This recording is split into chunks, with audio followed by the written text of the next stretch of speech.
Hello students, welcome to Alpha Genius. അപ്പോൾ നമ്മൾ ഇന്നിവിടെ ഡിസ്കസ് ചെയ്യാൻ പോകുന്നത് 2026 നീറ്റിൻ്റെ ഫിസിക്സിൻ്റെ ക്വസ്റ്റ്യൻ പേപ്പറാണ്.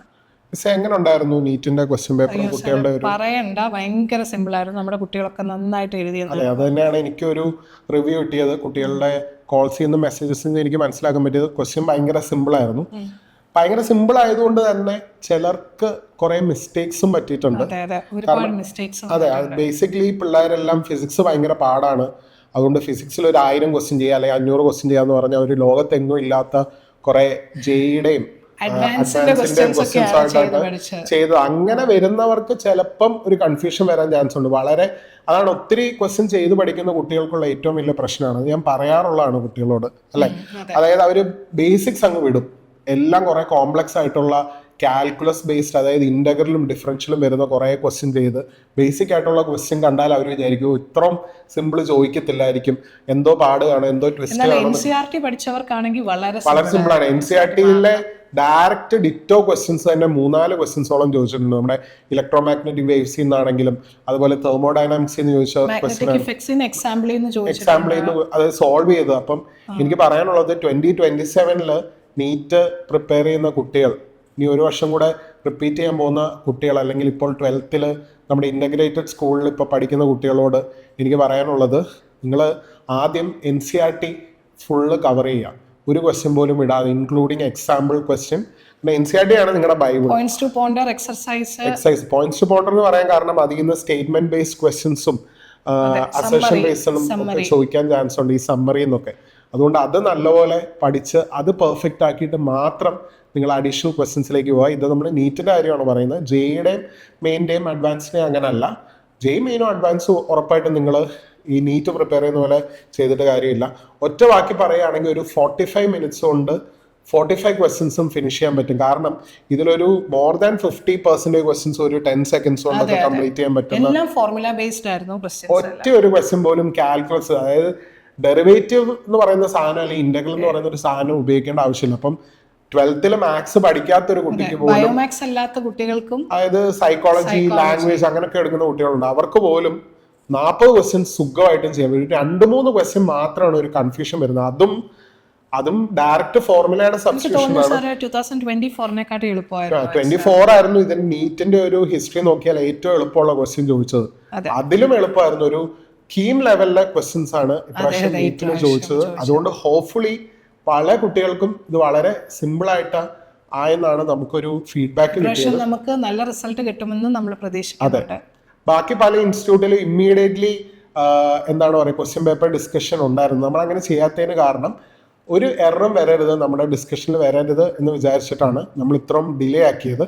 കാരണം നമ്മുടെ ഇൻസ്റ്റിറ്റ്യൂഷന് അത് വളരെ ഇമ്പോർട്ടൻ്റ് ആണ്. നമ്മളൊരു വീഡിയോ ഇടുമ്പോൾ അതിൽ മാക്സിമം എറർ വരാതിരിക്കാൻ നോക്കുന്നത്. അതുകൊണ്ടാണ് നമ്മൾ ഇത്രയും താമസിച്ച് ഈ വീഡിയോ അപ്ലോഡ് ചെയ്യുന്നത്. അപ്പോൾ എനിക്ക് ആദ്യം പറയാനുള്ളത്, നമ്മുടെ ആൽഫയ്ക്ക് 2 സ്ഥാപനങ്ങളാണുള്ളത്. ആൽഫ അക്കാഡമി, ആൽഫ ജീനിയസും. ആൽഫ ജീനിയസിൽ 2 ഇയർ ഇൻ്റഗ്രേറ്റഡ് പ്രോഗ്രാമാണ്. അപ്പോൾ അടുത്ത വർഷത്തേക്ക്, അതായത് ഇനിയും 11th വരുന്ന കുട്ടികളുടെ അഡ്മിഷൻ ഓൾമോസ്റ്റ് കംപ്ലീറ്റ് ആയി. എന്നാലും കുറച്ച് സീറ്റ്സും കൂടെ വേക്കൻ്റ് ആണ്. അപ്പം നിങ്ങൾക്ക് വേണമെങ്കിൽ ഞങ്ങളെ കോൺടാക്ട് ചെയ്യാം. എല്ലാ കോൺടാക്ട് ഡീറ്റെയിൽസും ഞങ്ങൾ ഈ വീഡിയോടൊപ്പം ആഡ് ചെയ്യുന്നുണ്ട്. അതുകൂടാതെ നമ്മുടെ repeater course May 6th start ചെയ്യാൻ പോവാണ്. ഈ വീഡിയോ 6th തന്നെയാണ് നമ്മൾ അപ്ലോഡ് ചെയ്യുന്നത്. പക്ഷേ കുഴപ്പമില്ല, ആദ്യത്തെ ഒരു വീക്ക് നമ്മൾ ബേസിക്സ് ആണ് സ്റ്റാർട്ട് ചെയ്യുന്നത്. അപ്പം നിങ്ങൾ മാക്സിമം വേഗം നമ്മുടെ കോഴ്സിലേക്ക് ജോയിൻ ചെയ്യാം. അപ്പൊ നമുക്ക് സമയം കളയണ്ടല്ലോ മിസ്, സ്റ്റാർട്ട് ചെയ്യാം. അപ്പൊ ഫസ്റ്റ് ക്വസ്റ്റ്യനിലേക്ക് നമുക്ക് പോകാം. A 100-turn closely wound circular coil of radius 5 cm has a magnetic field of 3.14 into 10⁻³ Tesla at its center. The current flowing through the coil and the magnitude of the magnetic moment of this coil are respectively. വളരെ simple ആയിട്ടുള്ള ഒരു direct ഒരു formula based question ആണ്. അപ്പോൾ ഇതിൽ ചോദിച്ചിരിക്കുന്നത് ഒരു 100 turn circular coil, അതായത് 100 ടേൺസ് ഉള്ള ഒരു സർക്കുലാർ കോയിൽ. അതിൻ്റെ റേഡിയസ് തന്നിട്ടുണ്ട് 5 cm. അതേപോലെ തന്നെ മാഗ്നറ്റിക് ഫീൽഡ് തന്നിട്ടുണ്ട് 3.14 into 10⁻³ ടെസ്ല. അതിൻ്റെ സെൻറ്ററിലുള്ള മാഗ്നറ്റിക് ഫീൽഡാണ്. അപ്പോൾ ബി സെൻറ്റർ ഇൻ്റെ equation is equal to μ0 Ni/2r. അതാണ് നമ്മൾ യൂസ് ചെയ്യേണ്ടത്, അല്ലേ? അതേപോലെ തന്നെ പറഞ്ഞിട്ടുണ്ട് the current flowing through the coil and the magnitude of the magnetic moment of this coil. അപ്പോൾ മാഗ്നറ്റിക് മൊമെന്റിന്റെ ഇക്വേഷൻ നമുക്കറിയാം, കാരണം ഫോർമുല ബേസ്ഡ് ആണ്. Magnetic moment is equal to NIA. അപ്പോൾ ആദ്യത്തെ ഫോർമുലയിൽ നിന്ന്, ആദ്യത്തെ ഇക്വേഷനിൽ നിന്ന് I കണ്ടുപിടിക്കുക, രണ്ടാമത്തെ ഇക്വേഷനിൽ നിന്ന് അതേപോലെ തന്നെ മാഗ്നറ്റിക് മൊമെന്റ് കണ്ടുപിടിക്കുക. ഇത്രയേ ഉള്ളൂ. ഇതാണ് ഡയറക്റ്റ് ഫോർമുല ബേസ്ഡ് ആണ്. അപ്പോൾ ഫസ്റ്റ് മ്യൂസിറോയുടെ വാല്യൂ നമുക്കറിയാം 4π × 10⁻⁻⁷ ഇൻറ്റു എന്നിൻ്റെ n 100 ടേൺസ് ആണ് തന്നിട്ടുണ്ട്, 100 ഇൻറ്റു ഐയുടെ വാല്യൂ തന്നിട്ടുണ്ട്. അല്ല, ഐയുടെ വാല്യൂ ആണ് നമുക്ക് കണ്ടുപിടിക്കേണ്ടത്. I divided by 2 into R തന്നിട്ടുണ്ട്. R 5 സെൻറ്റിമീറ്റർ ആണ്. സോ 5 × 10⁻⁻². അപ്പോൾ നമ്മൾ ചെയ്ത് വരുമ്പോൾ നമുക്ക് കിട്ടുന്നത് എത്രയാണ്? 2.5 I which is equal to 3.14 × 10⁻³ എന്നാണ്. സോ ഐയുടെ വാല്യൂ നമുക്ക് ചെയ്ത് വരുമ്പോൾ കിട്ടുന്നത് 2.5 ആംപിയർ ആണ്. സോ ഈ I എടുത്ത് നമ്മൾ ഇവിടെ സബ്സ്റ്റിറ്റ്യൂട്ട് ചെയ്യുമ്പോൾ 100 into 2.5 into area pi into R². R² എന്ന് പറയുമ്പോൾ 5 × 10⁻² ദ ഹോൾ സ്ക്വയർ ചെയ്ത് വരുമ്പോൾ നമുക്ക് വരുന്നത് 2 ആംപിയർ മീറ്റർ സ്ക്വയർ ആണ്. സോ ഇതാണ് first question answer. Direct formula based question ആയിരുന്നു. ഡയറക്റ്റ് സബ്സ്റ്റിറ്റ്യൂട്ട് ചെയ്താൽ മാത്രം മതി അല്ലേ സാറേ? അതെ അതെ. ഇതിന്റെ ആൻസർ ഏതാണ്? ഓപ്ഷൻ 1 ആണ് അല്ലേ? ഓപ്ഷൻ 1 ആണ് റൈറ്റ് ആൻസർ. ഓക്കെ. അപ്പോൾ ഈ ക്വസ്റ്റ്യൻ ചെയ്യാൻ മാക്സിമം ഒരു 1 മിനിറ്റ് പോലും വേണ്ടി വരത്തില്ല. ഫോർമുല ഡയറക്റ്റ് സബ്സ്റ്റിറ്റ്യൂട്ട് ചെയ്താൽ മതി. അതുകൂടാതെ തന്നെ ഇവിടെ ഈ 3.14ന്റെ വാല്യൂ പൈ ആണ്. ഈ പൈ ഒക്കെ ക്യാൻസൽ ആയി തമ്മിൽ ക്യാൻസൽ ആക്കി കളഞ്ഞിട്ട് നമുക്ക് വേഗം സോൾവ് ചെയ്യാൻ പറ്റും. അപ്പൊ ശരിക്കും ഡെസിമൽ ഒന്നും വരാൻ പോകുന്നില്ല. ആകെ ഇവിടെ വരുന്ന ഈ ഒരു കാൽക്കുലേഷൻ മാത്രമേ ഉള്ളൂ. സോ എന്തായാലും നമുക്ക് അടുത്ത ക്വസ്റ്റ്യനിലേക്ക് പോവാം. മാത്സ് കോളംസ് ആണ്. നമുക്ക് കുറെ മാത്സ് കോളംസ് ഉണ്ടായിരുന്നു, ഇതിനകത്ത് 2 എണ്ണം ഉണ്ടായിരുന്നു. പക്ഷെ അതിൽ പലതും ചിലപ്പം ആദ്യത്തെ ഒരു 3 എണ്ണം നമുക്ക് സിമ്പിൾ ആയിട്ട് കിട്ടുന്നതാണ്. അത് വെച്ച് 4ാമത്തെ കണ്ടുപിടിക്കാന്നുള്ളൂ. എനിവേസ് E = hν എന്നാണ് തന്നിരിക്കുന്നത്. നമുക്കറിയാം എനർജി ഓഫ് ഫോട്ടോൺ ആണ് hν എന്ന് പറയുന്നത്. അപ്പം എക്ക് നേരെ നമുക്ക് വരാൻ പോകുന്ന ആൻസർ എന്ന് പറയുന്നത് 4 ആണ്. സോ എക്ക് നേരെ 4 വരുന്ന 1, 2, 3 ഓപ്ഷൻസ് ഉണ്ട്. അപ്പൊ അടുത്ത നോക്കാം. ഡിഫ്രാക്ഷൻ ആൻഡ് ഇന്റർഫിയറൻസ് ആണ്. നിങ്ങൾക്കറിയാം ഡിഫ്രാക്ഷനും ഇന്റർഫിയറൻസും തരുന്നത് വേവ് നേച്ചർ ഓഫ് ലൈറ്റ് ആണ്. സോ അപ്പം ബിക്ക് നേരെ 3 ആണ്. സോ ബിക്ക് നേരെ 3 വരുന്ന 2 ഓപ്ഷൻസ് ഉണ്ട്, 1ഉം 4ഉം. അടുത്തത് λ = h/p, അതായത് λ = h/mv ആണ്. ഇതാണ് ഡിബ്രോയ് വേവ് ലെങ്ത്തിന്റെ ഇക്വേഷൻ എന്ന് പറയുന്നത്. സോ സിക്ക് നേരെ 1 ആണ് വരുന്നത്. ഇപ്പൊ സിക്ക് നേരെ 1 വരുന്ന ഓപ്ഷൻ 1 ആണ്. കോംപ്റ്റൺ ഇഫക്റ്റ് എന്ന് പറയുന്നത് പാർട്ടിക്കിൾ നേച്ചർ ഓഫ് ലൈറ്റ്. ഇത് സിമ്പിൾ ആയിട്ടുള്ള ഒരു ബേസിക് ലെവൽ ക്വസ്റ്റ്യൻ ആണ്. ആർക്ക് വേണമെങ്കിലും അത് പെട്ടെന്ന് നമുക്ക് ചെയ്യാൻ പറ്റും. സോ ഇതിന് നമുക്ക് 1 മിനിറ്റിന്റെ ആവശ്യമില്ല, ഒരു 30 സെക്കൻഡ്സ് പോലും വേണ്ട. അപ്പം ആ ടൈം നമുക്ക് വേറെ ഇതിലേക്ക് യൂസ് ചെയ്യാൻ പറ്റും. സോ അടുത്ത ക്വസ്റ്റ്യൻ നോക്കാം. അടുത്ത question, the current I in the circuit shown below is all diodes are ideal and identical. അപ്പോൾ ഈ ക്വസ്റ്റ്യൻ നോക്കിക്കഴിഞ്ഞാൽ ഇത് നമ്മുടെ സെമി കണ്ടക്ടറിൽ നിന്നുള്ള ഒരു ക്വസ്റ്റ്യൻ ആണ്. വളരെ സിമ്പിൾ ക്വസ്റ്റ്യൻ ആണ്. നമ്മൾ എക്സ്പെക്ട് ചെയ്യുന്ന രീതിയിലല്ല, നമ്മൾ എക്സ്പെക്ട് ചെയ്തതിനെക്കാട്ടി വളരെ സിമ്പിൾ ആയിട്ടുള്ള ക്വസ്റ്റ്യൻ ആണ്. നോക്കിക്കേ, ഇത് വന്നിട്ട് ഇത് റിവേഴ്സ് ബയാസിംഗ് ആണ്, ഇത് കണ്ടക്ട് ചെയ്യില്ല. ഈ ഡയോഡ് റിവേഴ്സ് ബയാസിംഗ് ആണ്, ഇത് കണ്ടക്ട് ചെയ്യില്ല. കണ്ടക്ട് ചെയ്യുന്നത് 4ഉം അതേപോലെ തന്നെ 2 ohmഉം 4 ohmഉം മാത്രമാണ്. So 4 ohm 2 ohm are in parallel ആരുമായിട്ട് 10ഉമായിട്ട്. ഇത്രയേ ഉള്ളൂ സംഭവം.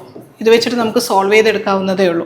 കണ്ടോ, ഇത് രണ്ടും പാരലലാണ്, ഡയോഡ്സ് ഐഡിയൽ ആണെന്ന് പറഞ്ഞിട്ടുണ്ട്. സോ ഇവിടെ R equivalent വരുന്നത് R equivalent is equal to 4 × 2/4 + 2 അല്ലേ എന്ന് പറഞ്ഞാൽ 8/6. ഇതാണ് കാൽക്കുലേഷൻ വരുന്നത്. So I is equal to എന്നാൽ നമുക്ക് കണ്ടുപിടിക്കേണ്ടത് I ആണ്. I is equal to V/R which is equal to 10 divided by R 8/6. അപ്പോൾ 60/8 കിട്ടും എന്ന് പറഞ്ഞാൽ എത്ര കിട്ടും? 15/4 ആണ് നമ്മുടെ answer. 15/2. Yes, 15/2.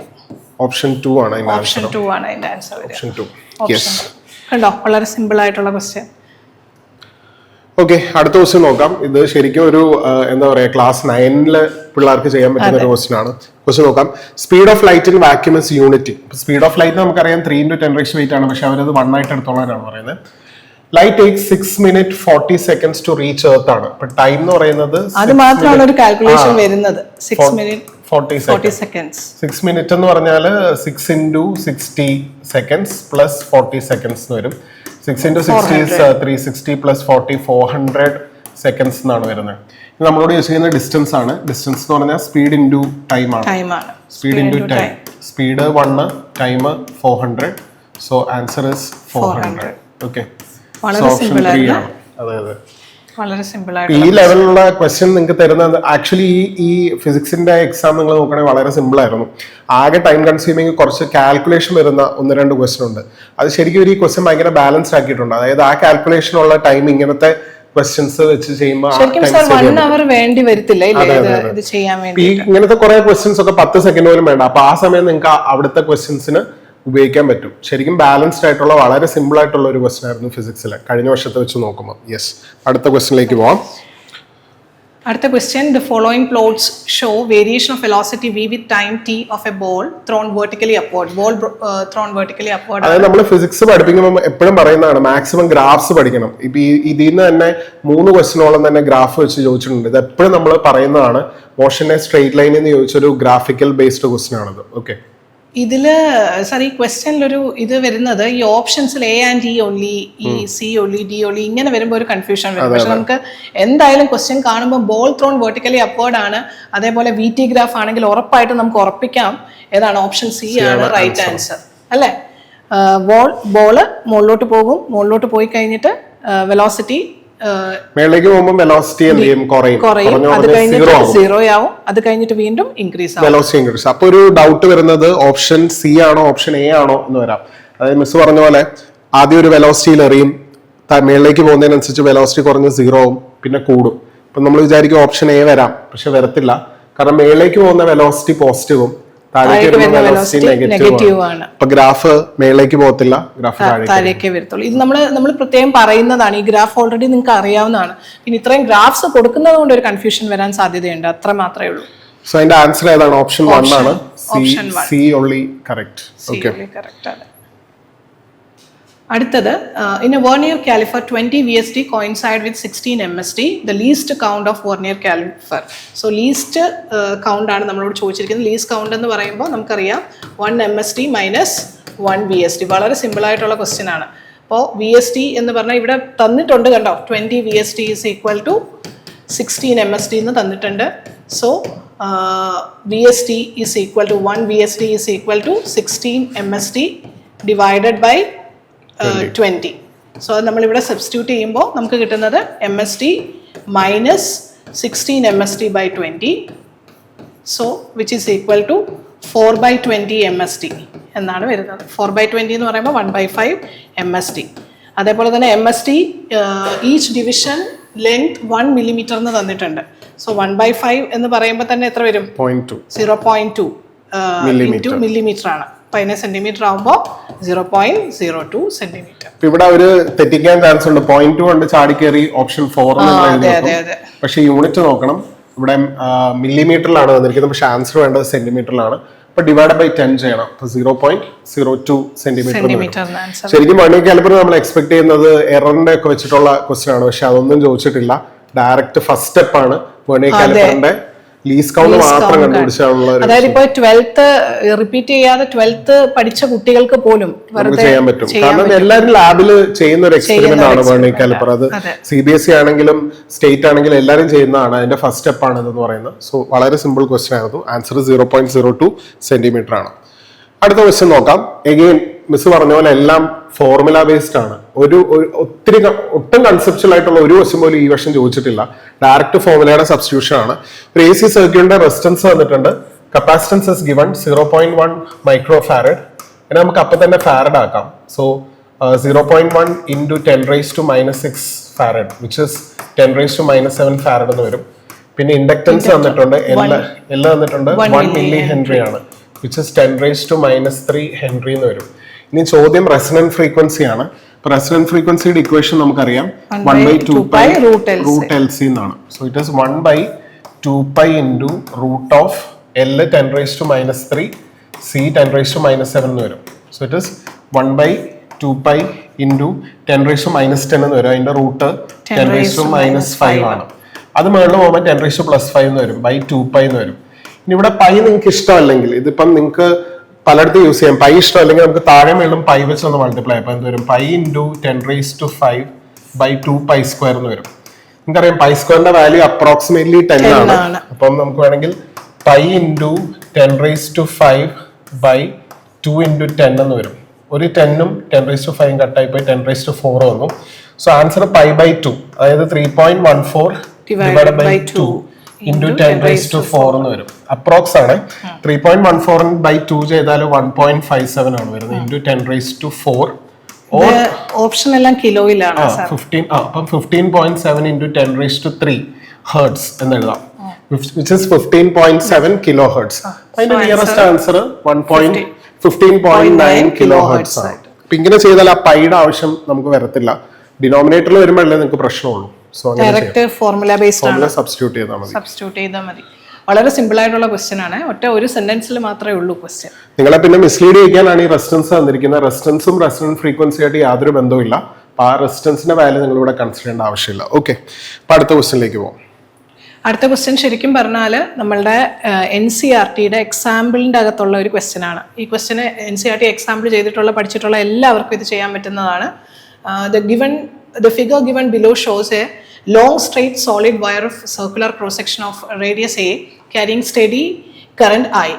The I is uniformly distributed across its cross section. Uniform ആയിട്ട് ഡിസ്ട്രിബ്യൂട്ട് ചെയ്തിരിക്കുകയാണ്. നമുക്ക് പ്ലോട്ട് വരയ്ക്കേണ്ടത് B മാറുവാണ്. നമുക്കറിയാം inside the conductor B directly proportional to ആറും അതേപോലെ outside the conductor B is inversely proportional to R² ആണ്. അങ്ങനെയാണെങ്കിൽ നമുക്ക് ഏത് ഗ്രാഫ് സാർ ഫസ്റ്റ് ഗ്രാഫ് തന്നെയല്ലേ വരിക? ഇത് കാണുമ്പോൾ ഒരു കൺഫ്യൂഷൻ വരും, ഇത് രണ്ടും തമ്മിൽ കാണുമ്പോൾ. ഇത് സ്ട്രെയിറ്റ് ലൈൻ ആണ് വരേണ്ടത്. ഇതൊരു പാരബോളയാണ്. പാരബോള വരുന്നത് y² പ്രൊപ്പോർഷണൽ ടു x അല്ലെങ്കിൽ x² പ്രൊപ്പോർഷണൽ y ആണ്. ഇവിടെ B R രണ്ടിന്റെയും പവർ 1 ആണ്. സോ സ്ട്രെയിറ്റ് ലൈൻ ആയിരിക്കും വരുന്നത്. ഇൻവേഴ്സ്ലി പ്രൊപ്പോർഷണൽ എല്ലാം റെക്ടാങ്കുലർ ഹൈപ്പർബോളയാണ്. സോ ആൻസർ ഓപ്ഷൻ 1 ആണ്. ഓപ്ഷൻ 1 ആണ് റൈറ്റ് ആൻസർ. അപ്പൊ NCERT എക്സാമ്പിൾ പോലും പഠിക്കണം എന്നാണ് അതിന്റെ അർത്ഥം. വളരെ സിമ്പിൾ ആയിട്ടുള്ള ക്വസ്റ്റ്യൻ ആണ്. എക്സാമ്പിൾ NCERT മാത്രം. അതെ, NCERT മാത്രം പഠിച്ചാൽ മതി. നിങ്ങളിപ്പോ എക്സ്ട്രാ ഒരു ക്വസ്റ്റ്യൻ ചെയ്തില്ലെങ്കിൽ പോലും ഒരു 45 ഒരു 40 ക്വസ്റ്റ്യൻസ് നമുക്ക് ഉറപ്പായിട്ടും കിട്ടുന്ന ഒരു എക്സാം ആയിരുന്നത്. അതെല്ലാം തന്നെ ഫോർമുല മാത്രം പഠിച്ചാൽ കിട്ടുന്നതാണ്. അടുത്ത ക്വസ്റ്റ്യൻ നോക്കാം. A uniform metallic wire having resistance 4 ohm is bent into a square. അതായത് ഒരു വയറാണ്, ഇതിന്റെ റെസിസ്റ്റൻസ് 4 ohm ആണ്. അതിനെ ഒരു സ്ക്വയർ ആക്കി മാറ്റി. നിങ്ങൾക്കറിയാം ഈ വയറിന്റെ ലെങ്ത് A ആണെങ്കിൽ സ്ക്വയറിന്റെ ലെങ്ത് ഓരോ സൈഡിന്റെ ലെങ്ത് A/4 ആയിരിക്കും. അതായത് ലെങ്ത് ബൈ 4 ആയി. നമുക്കറിയാം resistance is directly proportional to length ആണ്. അപ്പൊ ലെങ്ത് 4 മുറിക്കുമ്പോൾ റെസിസ്റ്റൻസ് 4 മുറിയും. അപ്പൊ ഇത് 4 ohm ആണെങ്കിൽ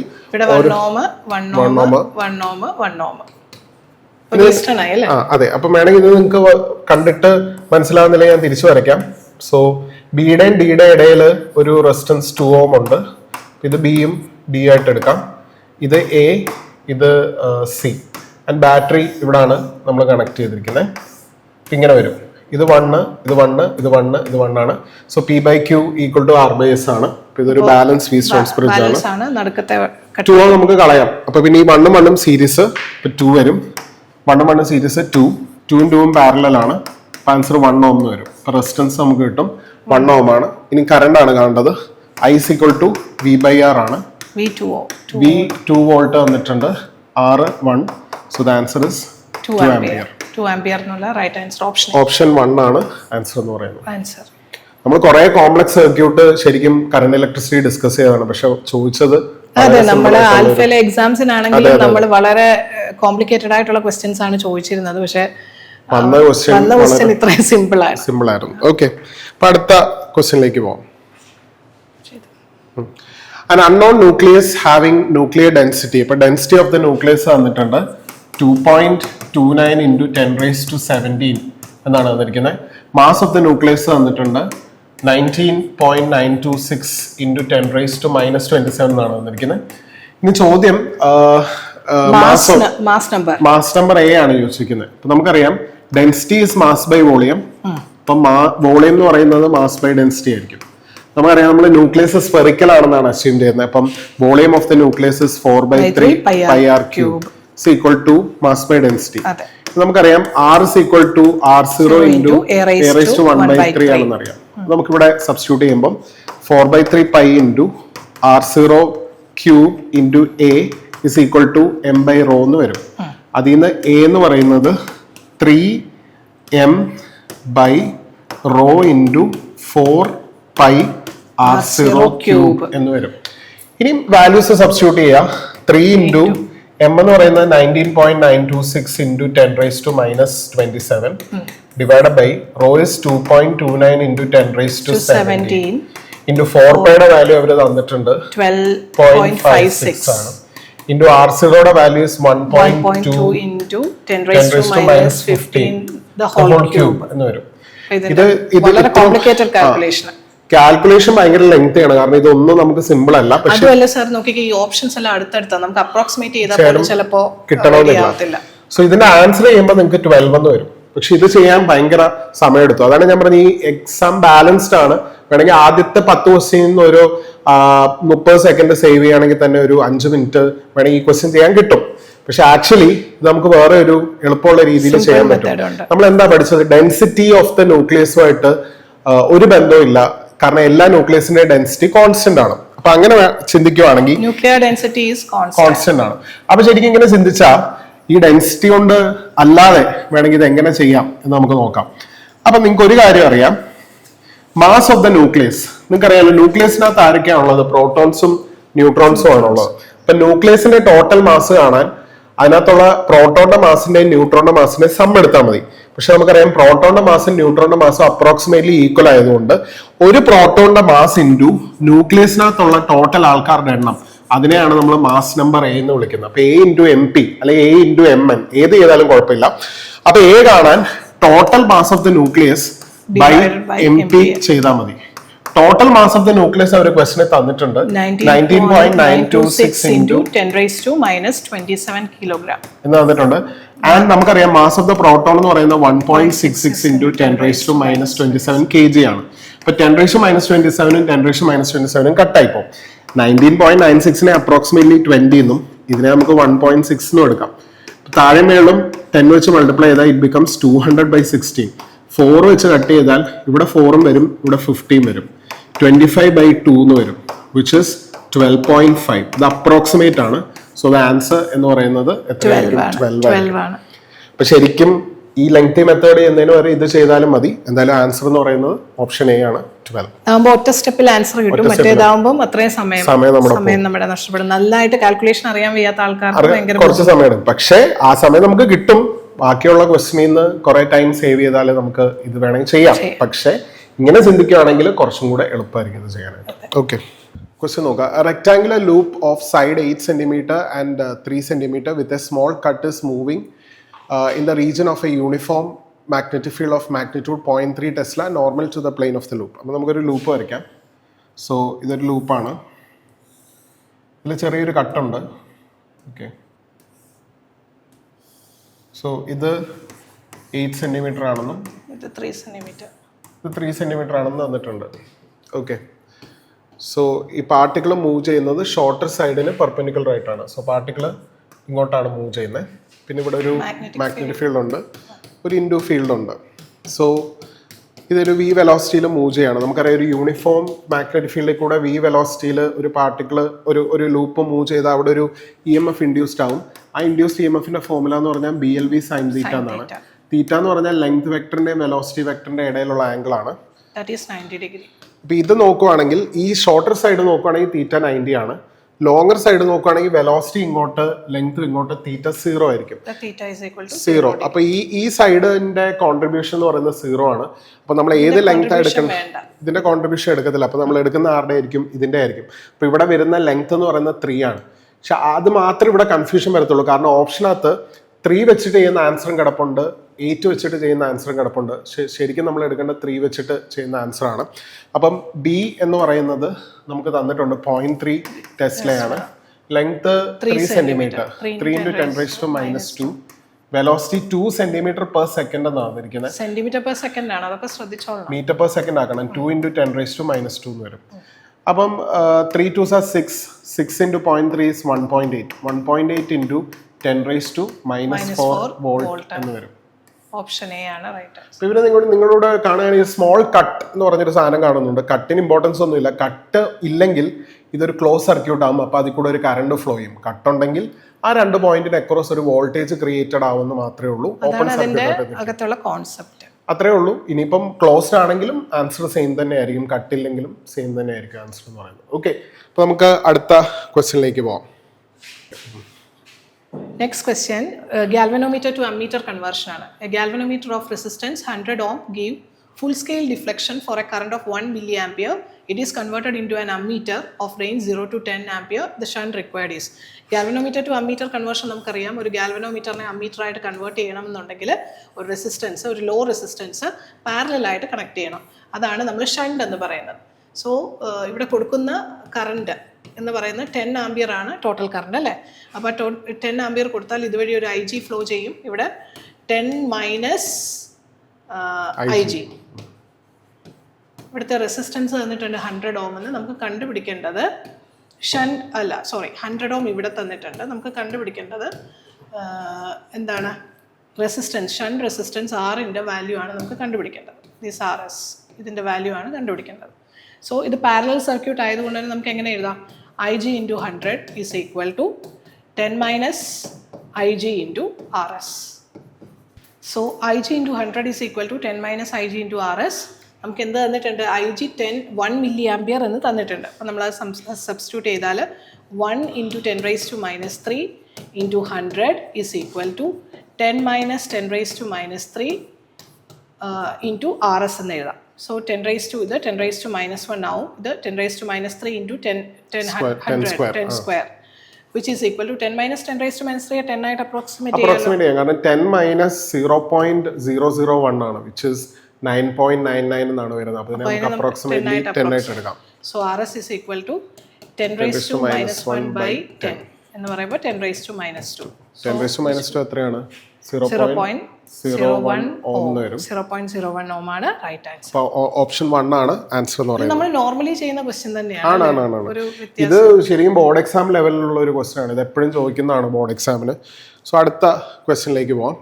In Young's double-slit experiment using monochromatic light of wavelength lambda, the intensity of light at a point on the screen while the path difference is lambda is k unit.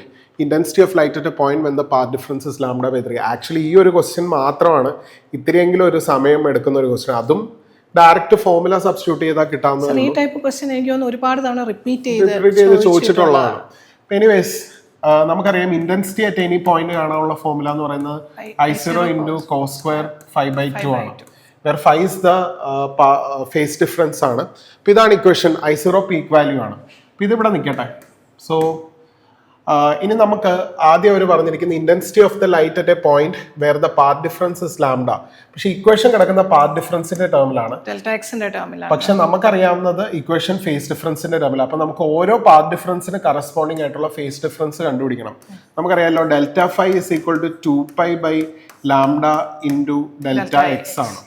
അപ്പൊ first കേസിലെ face ഡിഫറൻസിനെ 5 എന്ന് വിളിക്കാം, which is 2π by lambda into first കേസിലെ path difference എത്രയാണ്?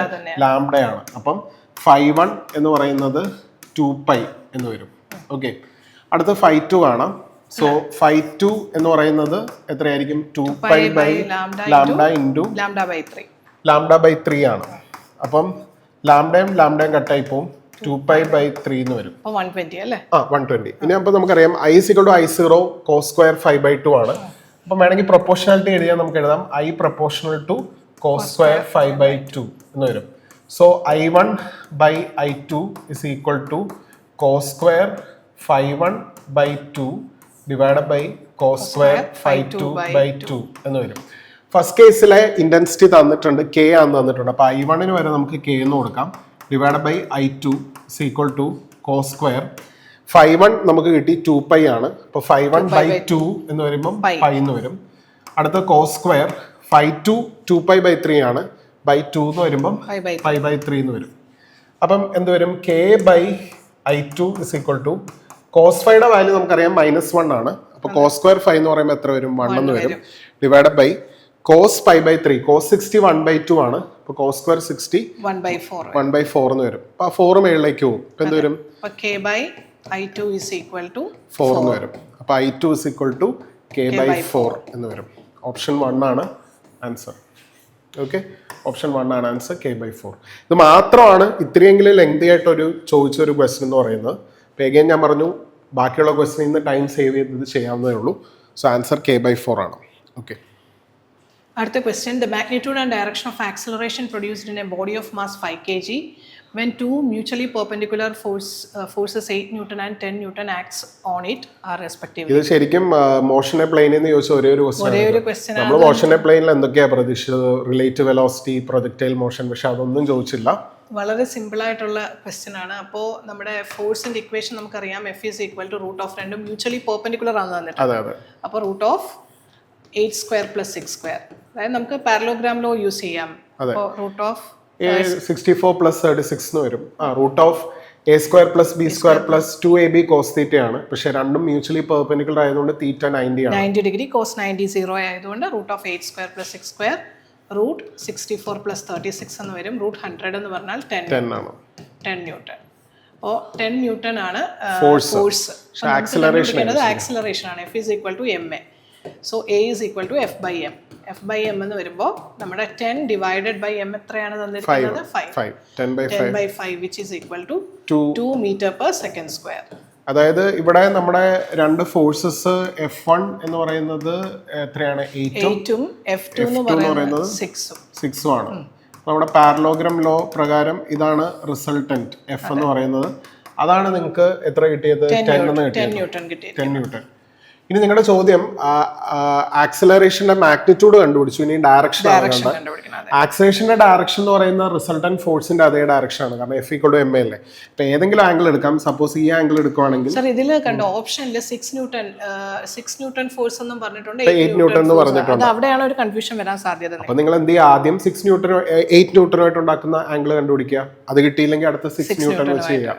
അപ്പൊ നമുക്ക് തൽക്കാലം 8 newton വെച്ചുള്ളത് കാണാം. ടാൻ തീറ്റ കണ്ടുപിടിക്കാം. Tan theta is opposite side 6 ആണ്, അഡ്ജസന്റ് സൈഡ് 8 ആണ്. 3/4 എന്ന് വരും.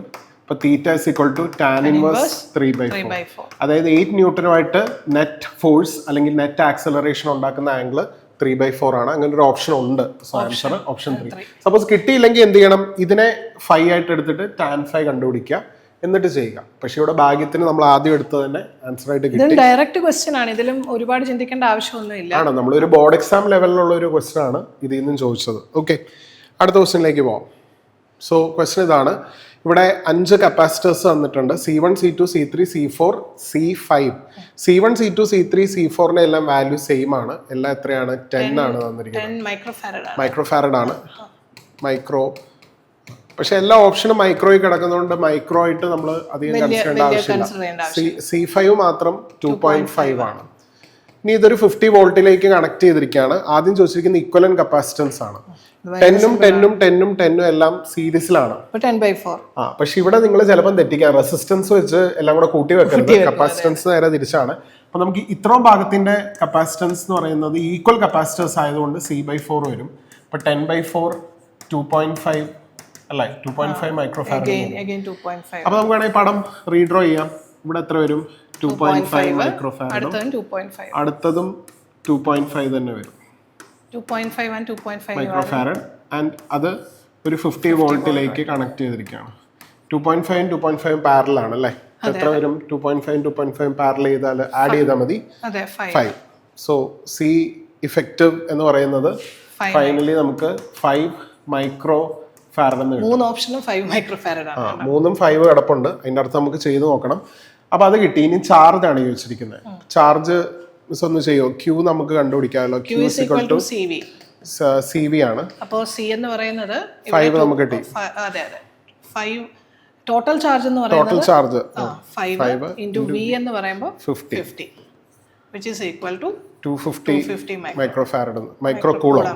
അപ്പൊ ഇവിടുന്ന് കയറി പോകുന്ന ഇറങ്ങി വരുന്ന ചാർജ് 250 മൈക്രോ കൂളോംബാണ്.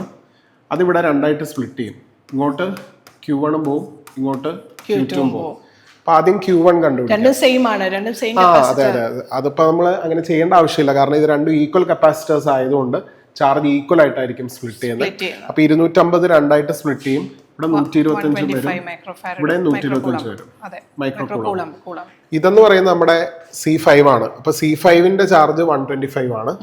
ഇതെന്ന് പറയുന്ന C1, C2, C3, C4 സീരീസിൽ കൂടെ പോകുന്ന ചാർജാണ് 125. പക്ഷെ എല്ലാം സീരീസിലായതുകൊണ്ട് എല്ലാത്തിലും ഉള്ള ചാർജ് സെയിം ആയിരിക്കും. അപ്പൊ ഇവിടെ 125, ഇവിടെ 125. കപ്പാസിറ്റൻസിന്റെ കേസിൽ സീരീസിലാകുന്ന സമയത്ത് ചാർജ് സെയിം ആയിരിക്കും. അതാണ് ഓർക്കേണ്ടത്. അപ്പോൾ C1 കൂടെ 125, C2 കൂടെ 125, C3 കൂടെ 125, C4 കൂടെ 125 ആൻഡ് C5 കൂടെയും 125. അപ്പോൾ എല്ലാത്തിൽ കൂടെയും 125 ആണ്. സോ ആൻസർ ഓപ്ഷൻ 1 ആണ്. 5 മൈക്രോഫാരഡ് ആണ് ഇഫക്റ്റീവ് കപ്പാസിറ്റൻസ് എന്ന് പറയുന്നത്. അതുകൂടാതെ ചാർജ് എന്ന് പറയുന്ന എല്ലാത്തിലും 125 മൈക്രോ കൂളോംബ് ആയിരിക്കും. ഓപ്ഷൻ 1 ആണ് ആൻസർ.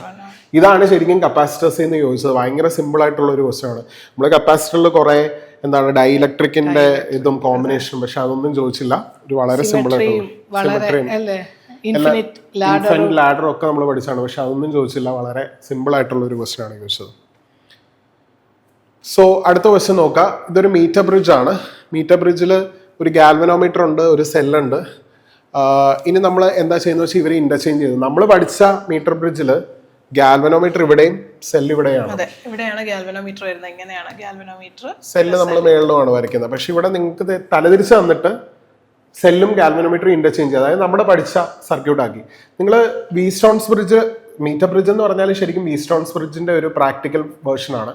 നിങ്ങൾ പഠിച്ചിട്ടുണ്ട് ഒരു വീസ്റ്റോൺസ് ബ്രിഡ്ജിൽ സെല്ലും ഗാൽവനോമീറ്ററും ഇന്റർചേഞ്ച് ചെയ്താൽ ബാലൻസിങ് കണ്ടീഷനിൽ വ്യത്യാസമൊന്നും വരത്തില്ല. അപ്പൊ സെല്ലും ഗാൽവനോമീറ്ററും ഇന്റർചേഞ്ച് ചെയ്താൽ ഇതൊരു നോർമലി വർക്ക് ചെയ്യുന്ന ഒരു മീറ്റർ ബ്രിഡ്ജ് തന്നെയാണ്. ഇപ്പം സപ്പോസ് ഇവിടാണ് നമ്മുടെ ജോക്കിയുടെ ബാലൻസ് പോയിന്റ് എങ്കിൽ ഇത് എയും ഇത് ബിയും ആണെങ്കിൽ ജെയിൽ കൊണ്ട് ജോക്കി വെച്ചാൽ നോ ഡിഫ്ലക്ഷൻ കാണിക്കും. ജെയിൽ നിന്ന് ലെഫ്റ്റിലേക്ക് ജോക്കി കൊണ്ടുപോയാൽ ഡിഫ്ലക്ഷൻ കാണിക്കും. ജെയിൽ നിന്ന് റൈറ്റിലേക്ക് ജോക്കി മൂവ് ചെയ്താലും ഡിഫ്ലക്ഷൻ കാണിക്കും. അപ്പൊ എന്താണ്, ബാലൻസ് പോയിന്റിൽ ഡിഫ്ലക്ഷൻ ഒന്നും കാണിക്കത്തില്ല. ബാലൻസ് പോയിന്റിൽ ലെഫ്റ്റിലേക്ക് ഡിഫ്ലക്ഷൻ കാണിക്കും, റൈറ്റിലേക്ക് ഡിഫ്ലക്ഷൻ കാണിക്കും. നിങ്ങൾ വിചാരിക്കും ഗാൽവനോമീറ്ററും സെല്ലും ഇന്റർചേഞ്ച് ചെയ്ത് വേറെ ഏതോ ഒരു പുതിയ സർക്യൂട്ട് ആവുന്നില്ല. ഇതൊരു സാധാ മീറ്റർ ബ്രിഡ്ജ് തന്നെയാണ്. ഇതിപ്പം ആക്ച്വലി ഈ ക്വസ്റ്റ്യനിൽ തന്നിരിക്കുന്നത് തിരിച്ചാണ്. നമ്മൾ പഠിച്ചിട്ടുള്ള, അതായത് അവർ പറഞ്ഞേക്കുന്ന ക്വസ്റ്റ്യനിൽ ഇന്റർചേഞ്ചിങ് എന്ന് കൊടുത്തിട്ടുണ്ട്. ഇന്റർചേഞ്ച് ചെയ്താൽ നമ്മളുടെ സാധാരണ മീറ്റർ ബ്രിഡ്ജ് കിട്ടും. ഇപ്പൊ സാധാ മീറ്റർ ബ്രിഡ്ജ് ആണെങ്കിലും ഇങ്ങനെ തന്നിരിക്കുന്ന മീറ്റർ ബ്രിഡ്ജ് ആണെങ്കിലും എല്ലാം ഒന്ന് തന്നെയാണ്. അപ്പൊ അവിടെ എന്താണ്, ബാലൻസിങ് കണ്ടീഷനിൽ ജോക്കി കൊണ്ട് വെച്ചാൽ ഡിഫ്ലക്ഷൻ കാണിക്കത്തില്ല. ജോക്കി അതിന്റെ ലെഫ്റ്റിലേക്ക് പോയാൽ ഡിഫ്ലക്ഷൻ കാണിക്കും, റൈറ്റിലേക്ക് പോയാലും ഡിഫ്ലക്ഷൻ കാണിക്കും. That's it. അപ്പൊ ഇതിന്റെ ആൻസർ എന്ന് പറയുന്നത് we shall observe in the galvanometer. ഗാൽവനോമീറ്ററിൽ എന്ത് കാണിക്കും, ജെയുടെ ലെഫ്റ്റിലേക്ക് പോയാലും ഡിഫ്ലക്ഷൻ കാണിക്കും, ജെയുടെ റൈറ്റിലേക്ക് പോയാലും ഡിഫ്ലക്ഷൻ കാണിക്കും, ജെയിൽ ഡിഫ്ലക്ഷൻ ഒന്നും കാണിക്കത്തില്ല. സോ ആൻസർ എന്താണ്, both right sided and left sided deflection and at balance point no deflection. So answer option 4 ആണ്. Okay. Next question. The power of a crane which lift a mass of 1000 kg to a height of 20 meter in 10 seconds. Sir, ഇതിന് എന്താണ് പറയേണ്ടത് ഈ question? അതെ, ഭയങ്കര simple ആണ്. 9th നിങ്ങൾ CBSE അല്ലെങ്കിൽ സ്റ്റേറ്റിൽ പഠിക്കുന്ന ഒരു ക്വസ്റ്റ്യൻ ആണ്. പവറിന്റെ ഫോർമുല എന്താണ്? Power is equal to work by time. അതെ, work by time which is equal to mgh divided by t. m മാസിനെ h ഹൈറ്റിലേക്ക് പോകാൻ ചെയ്യേണ്ട work is mgh by t. 1000 into 10 9.8 തന്നിട്ടുണ്ട്. ഓപ്ഷൻസ് എല്ലാം ഏകദേശം ഒരേപോലെയാണോ? 9.8 വെച്ച് തന്നെ ചെയ്യാം അല്ലേ? 9.8 into 20 divided by 10 seconds. അപ്പോൾ നമുക്ക് 10 ഉം 20 നമുക്ക് ക്യാൻസൽ ചെയ്യാം. മേളിൽ 2 വരും. ബാക്കി 9.8 into 2 അല്ലേ? 19.6 കിലോ വാട്ട്. സോ ഇത് 9.8 into 2 ചെയ്താൽ നമുക്ക് 19.6 into 1000 വരും. അപ്പം 19.6 into 10 raised to 3 അല്ലേ? 10 raised to 3 അതായത് 19.6 കിലോവാട്ട്. ഇല്ലെങ്കിൽ 20 വരും. 20 ഇല്ലല്ലോ ഓപ്ഷനിലില്ല. അങ്ങനെ വേണമെങ്കിൽ ചെയ്യാം. ഈ 10 ഇട്ടിട്ട് നോക്കിയാൽ മതി. ഇപ്പൊ എല്ലാവരും തെറ്റിക്കാൻ പോകുന്നത് ആദ്യം തന്നെ അതിനാണ് ഇത് ഓപ്ഷൻ 1 അവർ ഇട്ടിരിക്കുന്നത്. ചാടി കയറി 19.6 കിട്ടിയെന്ന് പറഞ്ഞാൽ നമ്മൾ ഇത് അർപ്പിക്കും. അങ്ങനെ ചെയ്യരുത്. 19.6 കിലോവാട്ട് ആണ് ആൻസർ. ഓപ്ഷൻ 4 ആണ്. ഇത് നമ്മൾ 9ാം ക്ലാസ്സിലെ ക്വസ്റ്റ്യൻ. വർക്ക് എനർജി പവർ എന്ന് പറയുന്ന ചാപ്റ്റർ ആണ് കുട്ടികളെ ഏറ്റവും ഡിഫിക്കൽട്ട് ആയിട്ടുള്ള ഒരു ചാപ്റ്റർ ആയിട്ട് പറഞ്ഞത്. കാരണം ഇത് കൊളീഷൻ ഉണ്ട്, മോഷന്റെ വെർട്ടിക്കൽ സർക്കിൾ ഉണ്ട്. നമ്മൾ എപ്പോഴും എക്സ്പെക്ട് ചെയ്യുന്നതാണ് മോഷന്റെ വെർട്ടിക്കൽ സർക്കിൾ. പക്ഷെ അതിൽ നിന്നൊന്നും ക്വസ്റ്റ്യൻ ചോദിച്ചില്ല. ഡയറക്റ്റ് ഒരു ക്വസ്റ്റ്യൻ ആണ് ഇതിനകത്തുനിന്ന് ചോദിച്ചത്. ഓക്കെ, അടുത്ത ക്വസ്റ്റ്യനിലേക്ക് പോവാം. അടുത്തത് മാച്ച് ദ ലിസ്റ്റ്. ഇത് പ്രത്യേകിച്ച് പറയാനൊന്നുമില്ല. യങ്സ് മോഡുലസ് ഇക്വേഷൻ മാത്രം FL by A delta. അതിൽ നമ്മൾ ഉപയോഗിച്ചിരിക്കുന്ന ഇതുപോലെ ഒരു മാറ്റിയിട്ടില്ല, വേരിയബിൾസ് പോലും. FL by A delta L എന്നാണ് തന്നിരിക്കുന്നത്. Bulk modulus is minus PV by delta V. Compressibility, bulk മോഡുലസിന്റെ റെസിപ്രോക്കൽ ആണ് കംപ്രസിബിലിറ്റി എന്ന് പറയുന്നത്. സോ അത് -1 by delta P into delta V by V. അടുത്ത പൊസോൺസ് റേഷ്യോ ആണ്. അതിന്റെ equation lateral strain by longitudinal strain. അപ്പൊ ഇങ്ങനെ വരും. Delta D by D divide by delta L by L. അത് അവർ റീഅറേഞ്ച് ഡയറക്റ്റ് ഫോർമുലയാണ് ചോദിച്ചിരിക്കുന്നത്, വേറെ ഒന്നുമല്ല ഡയറക്റ്റ്. സോ എക്ക് നേരെ 2 വരും അല്ലേ, അത് മാത്രം മതി. എക്ക് നേരെ 2 വരുന്ന വേറെ ഓപ്ഷൻ ഒന്നുമില്ല. സോ ആൻസർ ഓപ്ഷൻ 4 ആണ്. അപ്പൊ ശരിക്കും ഒരു 2 സെക്കൻഡ് കൊണ്ട് ചെയ്യാൻ പറ്റുന്ന ഒരു ക്വസ്റ്റൻ ആണ്. അതായത് ഒറ്റ ഒരെണ്ണം യങ്സ് മോഡുലസ് കണ്ടുപിടിച്ചാൽ ആൻസർ ചെയ്യും. അത് യങ്സ് മോഡുലസ് അറിയാത്ത ആരും ഇല്ല ഈ ചാപ്റ്ററിൽ. അപ്പം അത് വെച്ച് തന്നെ നമുക്ക് ആൻസർ പറയാൻ പറ്റും. ഓക്കെ, എത്ര സമയം എടുക്കും അവരുടെ 100 ക്വസ്റ്റ്യൻ 90 ക്വസ്റ്റ്യൻ അതും ഇങ്ങനെ പറഞ്ഞുകൊണ്ടിരിക്കും.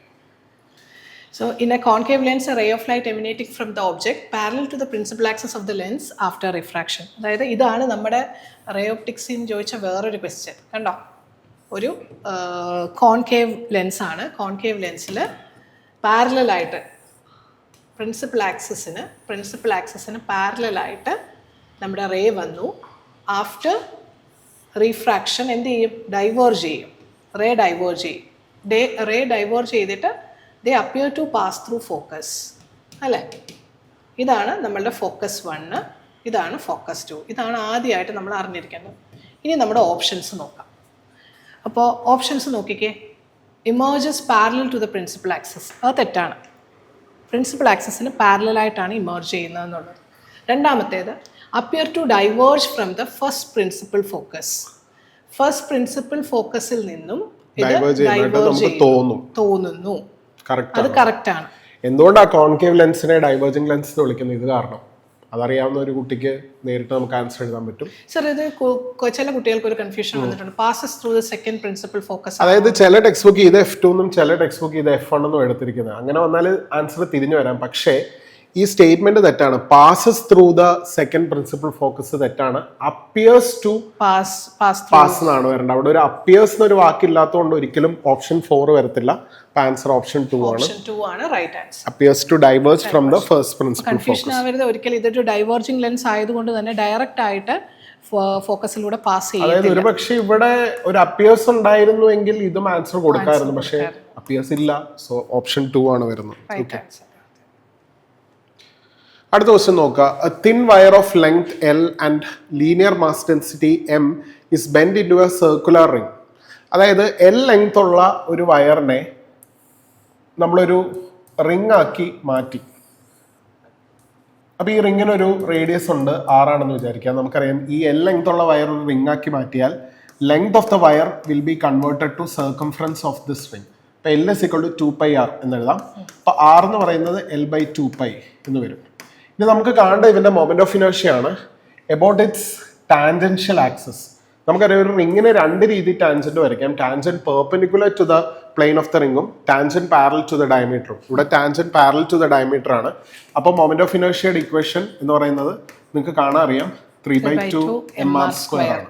ഇനി M എന്ന് പറയുന്ന മാസ് ഓഫ് ദ വയറാണ്. പക്ഷെ അത് തന്നിട്ടില്ല, പകരം ലീനിയർ മാസ് ഡെൻസിറ്റി ആണ്. നമുക്കറിയാം ലീനിയർ മാസ് ഡെൻസിറ്റി ലാംഡ എന്ന് പറഞ്ഞാൽ മാസ് ബൈ ലെങ്ത് ആണ്. അപ്പൊ മാസ് എന്ന് പറയുന്നത് ലാംഡ ഇൻറ്റു L ആയിരിക്കും. ഇവിടെ പക്ഷെ അവര് ലാംഡയ്ക്ക് പകരം സ്മോൾ ലെറ്റർ M ആണ് തന്നിരിക്കുന്നത്. അപ്പം small letter M into L എന്ന് വരും. അപ്പൊ ഇത് നമുക്ക് ഇവിടെ സബ്സ്റ്റിറ്റ്യൂട്ട് ചെയ്യാം. സോ 3/2 ഇൻറ്റു എമ്മിന് പകരം M ഇൻറ്റു L എന്നും ആറിന് പകരം L/2π ദ ഹോൾ സ്ക്വയർ എന്നും വരും. ഇവിടെ നോക്കുകയാണെങ്കിൽ L² L ആകുമ്പോൾ L³ ആവും. ഇവിടെ M വരും. 2 ഇൻറ്റു 2π ദ ഹോൾ സ്ക്വയർ എന്ന് പറഞ്ഞാൽ 4π² ആണ്. ആ 4π² 2 കൂടെ ചെയ്യുമ്പോൾ 8π² എന്ന് വരും. സോ 3/8π² ml³ ഓപ്ഷൻ 1 ആണ് ആൻസർ. ക്ലിയർ ആയല്ലോ? ശരിക്കും ഈ ചാപ്റ്ററിൽ നിന്ന് ടോർക്കിൽ നിന്നോ ആംഗുലാർ മൊമെന്റിൽ നിന്നോ ഒന്നും ക്വസ്റ്റ്യൻ ചോദിച്ചില്ല. സെന്റർ ഓഫ് മാസിൽ നിന്ന് ഒന്നും ക്വസ്റ്റ്യൻ ചോദിച്ചില്ല. ആകെ ചോദിച്ചത് പക്ഷെ ശരിക്കും ടോർക്കിൽ നിന്നുള്ള ടോർക്ക് അല്ലെങ്കിൽ ആംഗുലാർ മൊമെന്റം കൺസർവേഷന്റെ ക്വസ്റ്റ്യൻ ആണ് നമ്മൾ കൂടുതലും ഇതിൽ നിന്ന് ചോദിക്കുന്നത്. പക്ഷെ ചോദിച്ചത് ഇതാണ്. ഓക്കെ, വളരെ സിമ്പിൾ ആയിട്ടുള്ള ഒരു ക്വസ്റ്റ്യൻ. ആകെ ഇവിടെ തെറ്റാൻ പോകുന്ന ചാൻസ് ചാടി കയറി എമ്മിന് പകരം സ്മോൾ ലെറ്റർ M എന്ന് എഴുതി വെക്കും. പക്ഷെ സ്മോൾ ലെറ്റർ M മാസ് അല്ല, ലീനിയർ മാസ് ഡെൻസിറ്റി ആണ്. അത് വെച്ചിട്ട് മാസ് കണ്ടുപിടിക്കണം. അത് മാത്രമേ ഇവിടെ ഒരു പ്രശ്നമായിട്ട് വരത്തുള്ളൂ. ഓക്കെ, അടുത്ത ക്വസ്റ്റ്യനിലേക്ക് പോവാം. ഓക്കെ, അടുത്ത ക്വസ്റ്റ്യനിലേക്ക് പോവാം. Each side of A metal cube of mass 5.580 kg is measured to be 9 centimeter. Significant figures മൈൻഡിൽ വെച്ചുകൊണ്ട് ദ ഡെൻസിറ്റി ആണ് ചോദിച്ചിരിക്കുന്നത്. സോ ഡെൻസിറ്റി ഓഫ് ദ മെറ്റീരിയലിന്റെ ഫോർമുല എന്ന് പറഞ്ഞാൽ മാസ് ബൈ വോളിയം ആണ്. മാസ് വന്നിട്ടുണ്ട് 5.580 ഡിവൈഡഡ് ബൈ വോളിയം നമുക്ക് തന്നിരിക്കുന്നത് 9.0 എന്നാണ്, ഇൻറ്റു 9.0 ഇൻറ്റു 9.0. ഓക്കെ, അപ്പൊ ഇവിടെ ഇത് കിലോഗ്രാമിലും ഇത് സെന്റിമീറ്ററിനൊക്കെയാണ്. ഇപ്പൊ സെന്റിമീറ്ററിനെ വേണമെങ്കിൽ മീറ്റർ ആക്കാം, 10⁻⁻⁶. പക്ഷേ സിഗ്നിഫിക്കൻറ്റ് ഫിഗേഴ്സിൽ ഒരിക്കലും 10ന്റെ പവറിന് ഇമ്പോർട്ടൻസ് ഇല്ല. അതുകൊണ്ട് അത് എടുത്തില്ലെങ്കിലും കുഴപ്പമില്ല, എന്തെങ്കിലും ആട്ടെ. സോ മേളിൽ നിങ്ങൾ നോക്കുവാണെങ്കിൽ എത്ര സിഗ്നിഫിക്കൻറ്റ് ഫിഗർ ഉണ്ട് എന്ന് നമുക്ക് നോക്കാം. മേളില് 1, 2, 3, 4 സിഗ്നിഫിക്കൻറ്റ് ഫിഗർ ആണ് വരുന്നത്. അവസാനത്തെ 0 കൺസിഡർ ചെയ്യണം, 4. താഴെ നോക്കുവാണെങ്കിൽ ഇത് 2, ഇത് 2, ഇത് 2. ഓക്കെ, അപ്പൊ ഇവിടെ 2 സിഗ്നിഫിക്കൻറ്റ് ഫിഗർ, ഇവിടെയും 2, ഇവിടെയും 2. ഓക്കെ, 2 സിഗ്നിഫിക്കൻറ്റ് ഫിഗർ ആണ് ഉള്ളത്. അപ്പൊ മൾട്ടിപ്ലൈ ചെയ്യുമ്പോഴും 2 സിഗ്നിഫിക്കൻറ്റ് ഫിഗറേ വരാവുള്ളൂ. സോ ഇവിടെ മേളില് 4, താഴെ 2 സിഗ്നിഫിക്കൻറ്റ് ഫിഗർ ആണുള്ളത്. അപ്പൊ ഫൈനൽ ആൻസറിൽ 2 സിഗ്നിഫിക്കൻറ്റ് ഫിഗർ വരണം. അപ്പൊ ഈ കിട്ടാൻ പോകുന്ന ആൻസർ എന്ന് പറയുന്നത് ഈ 2 ഓപ്ഷൻ ഇല്ലായിരുന്നുവെങ്കിൽ നമുക്ക് ഡയറക്റ്റ് ആയിട്ട് എഴുതായിരുന്നു. അപ്പൊ ഫൈനൽ ആൻസറിൽ എന്തേ വരാവുള്ളൂ? Something into 10⁻3. 10⁻3ക്ക് ഇമ്പോർട്ടൻസ് ഇല്ല. അപ്പൊ ഈ സംതിങ്ങിനകത്ത് 2 സിഗ്നിഫിക്കൻറ്റ് ഫിഗറേ വരാവുള്ളൂ. കാരണം മേള് 4 താഴെ 2 ആണ്. അപ്പം 2 സിഗ്നിഫിക്കൻറ്റ് ഫിഗർ വരുന്ന 2 ഓപ്ഷൻസ് ഉണ്ട്, അല്ലാതെ നമുക്ക് എഴുതാൻ പറ്റുമായിരുന്നു. സോ ഇത് ഡിവൈഡ് ചെയ്യുമ്പം ശരിക്കും നിങ്ങൾക്ക് കിട്ടാൻ പോകുന്നത് 7.654 ഇൻറ്റു 10⁻3 എന്നാണ് നമുക്ക് കിട്ടാൻ പോകുന്ന ആൻസർ. പക്ഷെ 2 സിഗ്നിഫിക്കൻറ്റ് ഫിഗറിൽ നമുക്ക് ഇതിനെ റൗണ്ട് ചെയ്യണം. ഇപ്പൊ 7 ഉണ്ട്, 6 ഉണ്ട്, അടുത്ത 5 ആണ്. ഇപ്പൊ 5നെ റൗണ്ട് ചെയ്യണം. ഇപ്പൊ നമ്മൾ പഠിച്ചിരിക്കുന്ന റൗണ്ടിങ് ഓഫ് റൂൾസ് പ്രകാരം നമ്പർ 5 ആണ് വരുന്നതെങ്കിൽ തൊട്ടു പുറയിലുള്ള നമ്പർ നോക്കണം. ഇപ്പൊ തൊട്ടു പുറയിലുള്ള നമ്പർ ഓടാണെങ്കിൽ ഒന്ന് ആഡ് ചെയ്യണം, ഈവൻ ആണെങ്കിൽ അതേപോലെ തന്നെ ഇടുക. സോ അപ്പൊ ഇത് 5 വന്നതുകൊണ്ട് ഇത് എന്താണ്, ഈവൻ ആണ്. അപ്പൊ അത് അതേപോലെ തന്നെ ഇടുക. So the answer is 7.6 into 10⁻3 എന്ന് വരും. സോ ഓപ്ഷൻ 4 ആണ് ആൻസർ. അത് ഒരു കോൺട്രവേഴ്ഷ്യൽ ക്വസ്റ്റ്യൻ ആണ് എന്ന് പറയുന്നുണ്ട്. പക്ഷെ ഒറ്റ പ്രശ്നം, ഇത് ഡിവൈഡ് ചെയ്ത് കണ്ടുപിടിക്കണം. അത് ഇത്തിരി ലെങ്തി ആണ്. പക്ഷെ ആൻസർ 7.6 ആണ് വരുന്നത്, 7.7 അല്ല. നമ്മൾ ഡിവൈഡ് ചെയ്യുമ്പോൾ ഈ 6 കഴിഞ്ഞിട്ടും സാധാരണ 7.6 വരെ അല്ലേ ചെയ്യും. 6 കഴിഞ്ഞിട്ടും ഉള്ളത് ചെയ്താലേ കിട്ടത്തുള്ളൂ. കാരണം 7.6ഉം 7.7ഉം ഉള്ളതുകൊണ്ട് അടുത്തത് ചെയ്യാതെ പറ്റത്തില്ല, എന്നാലേ നമുക്ക് റൗണ്ട് ചെയ്യാൻ പറ്റത്തുള്ളൂ. സോ ഇതിന്റെ ആൻസർ 7.6 ആണ്, ഓപ്ഷൻ 4 ആണ്. ഓക്കെ, സോ അടുത്ത ക്വസ്റ്റ്യൻ നോക്കാം. For a travelling harmonic wave, travelling വേവിന്റെ ഇക്വേഷൻ തന്നിട്ടുണ്ട്. y is equal to 2.0 എന്ന് പറഞ്ഞാൽ 2 cos 2π ഇൻറ്റു അകത്തോട്ട് വേണമെങ്കിൽ നമുക്ക് മൾട്ടിപ്ലൈ ചെയ്യാം. അപ്പോൾ അത് അകത്തേക്ക് മൾട്ടിപ്ലൈ ചെയ്യുമ്പം 2π into 10, so 20πt minus 2π into 0.0080 plus 2π into 0.35 എന്ന് വരും. ഇവിടെ ഒരു എക്സ് ഉണ്ട്. ഇത് നമ്മുടെ സ്റ്റാൻഡേർഡ് ഇക്വേഷൻ ഫോമിലാണ് നടക്കുന്നത് അല്ലേ? y is equal to a cos omega t minus kx plus 5 ഈ ഫോമിലാണ് കിടക്കുന്നത്. ഇനിയും ഫേസ് ഡിഫറൻസ് ആണ് കാണേണ്ടത്. പാർട്ട് ഡിഫറൻസ് തന്നിട്ടുണ്ട്, ഡെൽറ്റ എക്സ് തന്നിട്ടുണ്ട്, 0.5 മീറ്റർ എന്നാണ് തന്നിരിക്കുന്നത്. നമുക്ക് കാണേണ്ടത് പാർട്ട് ഡിഫറൻസ് ആണ്. നമുക്കറിയാലോ delta X is equal to 2π by lambda into delta x ആണ്. പക്ഷേ 2π by lambda ആണ് k എന്ന് പറയുന്നത്. അപ്പൊ delta 5 is equal to k into delta X എന്ന് വരും. ഇനി k എന്ന് പറയുന്നത് കമ്പയർ ചെയ്ത് കണ്ടുപിടിക്കണം. അപ്പം delta 5 is equal to k എത്രയാണ്? 2π into 0.008 0.008 എന്ന് പറഞ്ഞാൽ 8 into 10⁻³ ആണ് അല്ലേ? അപ്പൊ 2π ഇൻറ്റു 8 ഇൻറ്റു 10⁻³ എന്ന് വരും. ഇൻറ്റു ഡെൽറ്റ എക്സ് എന്ന് പറയുന്നത് 0.5 മീറ്റർ ആണ്. പക്ഷെ ഇവിടെ നിങ്ങൾ നോക്കുകയാണെങ്കിൽ അകത്തുള്ള വേരിയബിൾസിന്റെ എല്ലാം യൂണിറ്റ് സെന്റിമീറ്ററിലാണ് കിടക്കുന്നത്. അപ്പൊ കെയുടെ യൂണിറ്റ് എന്ന് പറഞ്ഞാൽ റേഡിയൻസ് പെർ മീറ്റർ ആണ്. പക്ഷെ ഇവിടെ വരുമ്പോൾ റേഡിയൻസ് പെർ സെന്റിമീറ്റർ എന്ന് വരും. അപ്പൊ കെയുടെ യൂണിറ്റ് റേഡിയൻസ് പെർ സെന്റിമീറ്റർ ആണ്. അപ്പൊ ഡെൽറ്റ എക്സിന്റെ യൂണിറ്റും സെന്റിമീറ്റർ ആണെങ്കിൽ സെന്റിമീറ്ററും കട്ടായി പോയി റേഡിയനിൽ ആൻസർ കിട്ടത്തുള്ളൂ. അപ്പൊ അതുകൊണ്ട് ഈ ഡെൽറ്റ എക്സിന്റെ വാല്യൂ നിങ്ങൾ എന്തിൽ എഴുതണം? സെന്റിമീറ്ററിൽ എഴുതണം. 0.5 മീറ്റർ എന്ന് പറഞ്ഞാൽ ഹാഫ് മീറ്റർ ആണ്. ഹാഫ് മീറ്റർ എന്ന് പറഞ്ഞാൽ എത്ര സെന്റിമീറ്റർ ആണ്? 50 സെന്റിമീറ്റർ ആണ്. സോ 50ഉം 2ഉം ചെയ്യുമ്പോൾ 100 വരും. സോ ഇത് നമുക്ക് 8π എന്ന് എഴുതാം. 8π ഇൻറ്റു 10⁻³ 2ഉം 50ഉം ചെയ്യുമ്പം 100 എന്ന് വരും. സോ 8π ഇൻറ്റു -1 എന്ന് വരും. മനസ്സിലായല്ലോ. So it is 0.8 pi radian എന്ന് വരും. സോ ആൻസർ ഓപ്ഷൻ 4 ആണ്. Okay, yes. ഇത് വേവ്സിന് ചോദിച്ചതാണ്. വേവ്സിന്റെ ഇൻട്രഡക്ഷൻ, പ്രോഗ്രസീവ് വേവിന്റെ ഇക്വേഷൻ വെച്ചിട്ടുള്ള ക്വസ്റ്റ്യൻ ആണ് ചോദിച്ചത്. Okay. Next question. A ray of monochromatic light is passing through an equilateral prism ABC as shown in the figure. The refracted ray is parallel to the base. ഇതാണ് ഇവിടെ കൊടുത്തിരിക്കുന്നത്. Refracted ray parallel to the base ആണ്. അങ്ങനെയാണെങ്കിൽ angle of incidence തന്നിട്ടുണ്ട് 50, angle of deviation കണ്ടുപിടിക്കണം. അപ്പോൾ നമുക്കറിയാം I+C is equal to A+del. ഇത് ഡയറക്റ്റ് ഫോർമുല. ഇത് അറിയാത്തവരാരുമില്ല, കാരണം ഡെറിവേഷൻ പഠിക്കുമ്പോൾ തന്നെ ഈ ഫോർമുല ഇത് ഡയറക്റ്റ് ആയിട്ട് അങ്ങോട്ട് സബ്സ്റ്റിറ്റ്യൂട്ട് ചെയ്താൽ മതി. ഇതിൻ്റെ അകത്ത് പാരലൽ ടു ദ ബേസ് എന്ന് പറഞ്ഞാൽ I is equal to E എന്നുള്ളതാണ്. I is equal to E. So 2I is equal to A+del അല്ലേ. 2 ഇൻറ്റു I എന്ന് പറഞ്ഞാൽ 50 ഈസ് ഈക്വൽ ടു നമുക്ക് കണ്ടുപിടിക്കേണ്ടത് ആംഗിൾ ഓഫ് ഡീവിയേഷൻ ആണ്. A എന്താണ്? ഇതൊരു ഇക്വിലാറ്ററൽ പ്രിസം ആണെന്ന് പറഞ്ഞിട്ടുണ്ട്. ഇപ്പോൾ A 60 ആണ്. So 100 minus 60 is equal to del. 40 is equal to del. So ഡെൽറ്റയുടെ വാല്യൂ 40 എന്ന് കിട്ടും. ഇതാണ് ചോദിച്ചത്. നിങ്ങളൊന്ന് ആലോചിച്ച് നോക്കാം. നിങ്ങൾ റേ ഓപ്റ്റിക്സ് എന്ന് പറയുന്നത് എല്ലാവരുടെയും ഒരു നൈറ്റ് മെയർ ആണ്, പേടി സ്വപ്നമാണ്. പക്ഷേ അതിൽ നിന്ന് ചോദിച്ച ഒരു question parallel to the principal axis ആണെങ്കിൽ ഇമേജ് എവിടെ ആയിരിക്കും? പിന്നെ ചോദിച്ച ഈ ഒരു ഡയറക്റ്റ് സബ്സ്റ്റിറ്റ്യൂഷൻ ക്വസ്റ്റ്യൻ ആണ്. ഒറ്റ ഒരു ക്വസ്റ്റ്യൻ പോലും കോൺസെപ്ച്വൽ ലെവലിൽ ഒറ്റ ക്വസ്റ്റ്യൻ പോലും ചോദിച്ചിട്ടില്ല. എല്ലാം ഡയറക്റ്റ് ഫോർമുലയുടെ സബ്സ്റ്റിറ്റ്യൂഷൻ, എല്ലാം ഡയറക്റ്റ് NCERT വിട്ടിട്ടുള്ള ഒരു സംഭവങ്ങൾ. അപ്പൊ നമുക്ക് ഇതിൽ നിന്ന് എന്താ മനസ്സിലാക്കുന്നത്? നിങ്ങൾ ഒരിക്കലും ഇനി നീറ്റിന് പ്രിപ്പയർ ചെയ്യുമ്പോൾ കുറെ പല കുട്ടികളും കണ്ടിട്ടുണ്ട് IIT-യുടെ ബുക്സും JEE മെയിൻ്റെയും JEE അഡ്വാൻസിന്റെ ഒക്കെ ബുക്ക് വെച്ച് ഒരിക്കലും പഠിച്ച് നിങ്ങളെ സമയം കളയരുത്. ആദ്യം നിങ്ങൾ NCERT തറ വെക്കുക. സ്പെഷ്യലി മിസ് പറഞ്ഞ പോലെ NCERT-യിലെ എക്സസൈസ്, അതും വർക്ക്ഡ് ഔട്ട് എക്സാമ്പിൾസിൽ നിന്ന് വരെ ക്വസ്റ്റ്യൻ ചോദിച്ചിട്ടുണ്ട്. അപ്പോൾ വർക്ക്ഡ് ഔട്ട് എക്സാമ്പിളും എക്സസൈസും ചെയ്യുക. കാരണം ഞാൻ കണ്ടിട്ടുണ്ട് കുറേ കുട്ടികൾ വലിയ വലിയ ബുക്സ് ഒക്കെ ആയിട്ട് ഡൗട്ട് വന്ന് ചോദിക്കുന്നത്, മനസ്സിലായല്ലോ. പക്ഷേ അങ്ങനെ അല്ല ചെയ്യേണ്ടത്.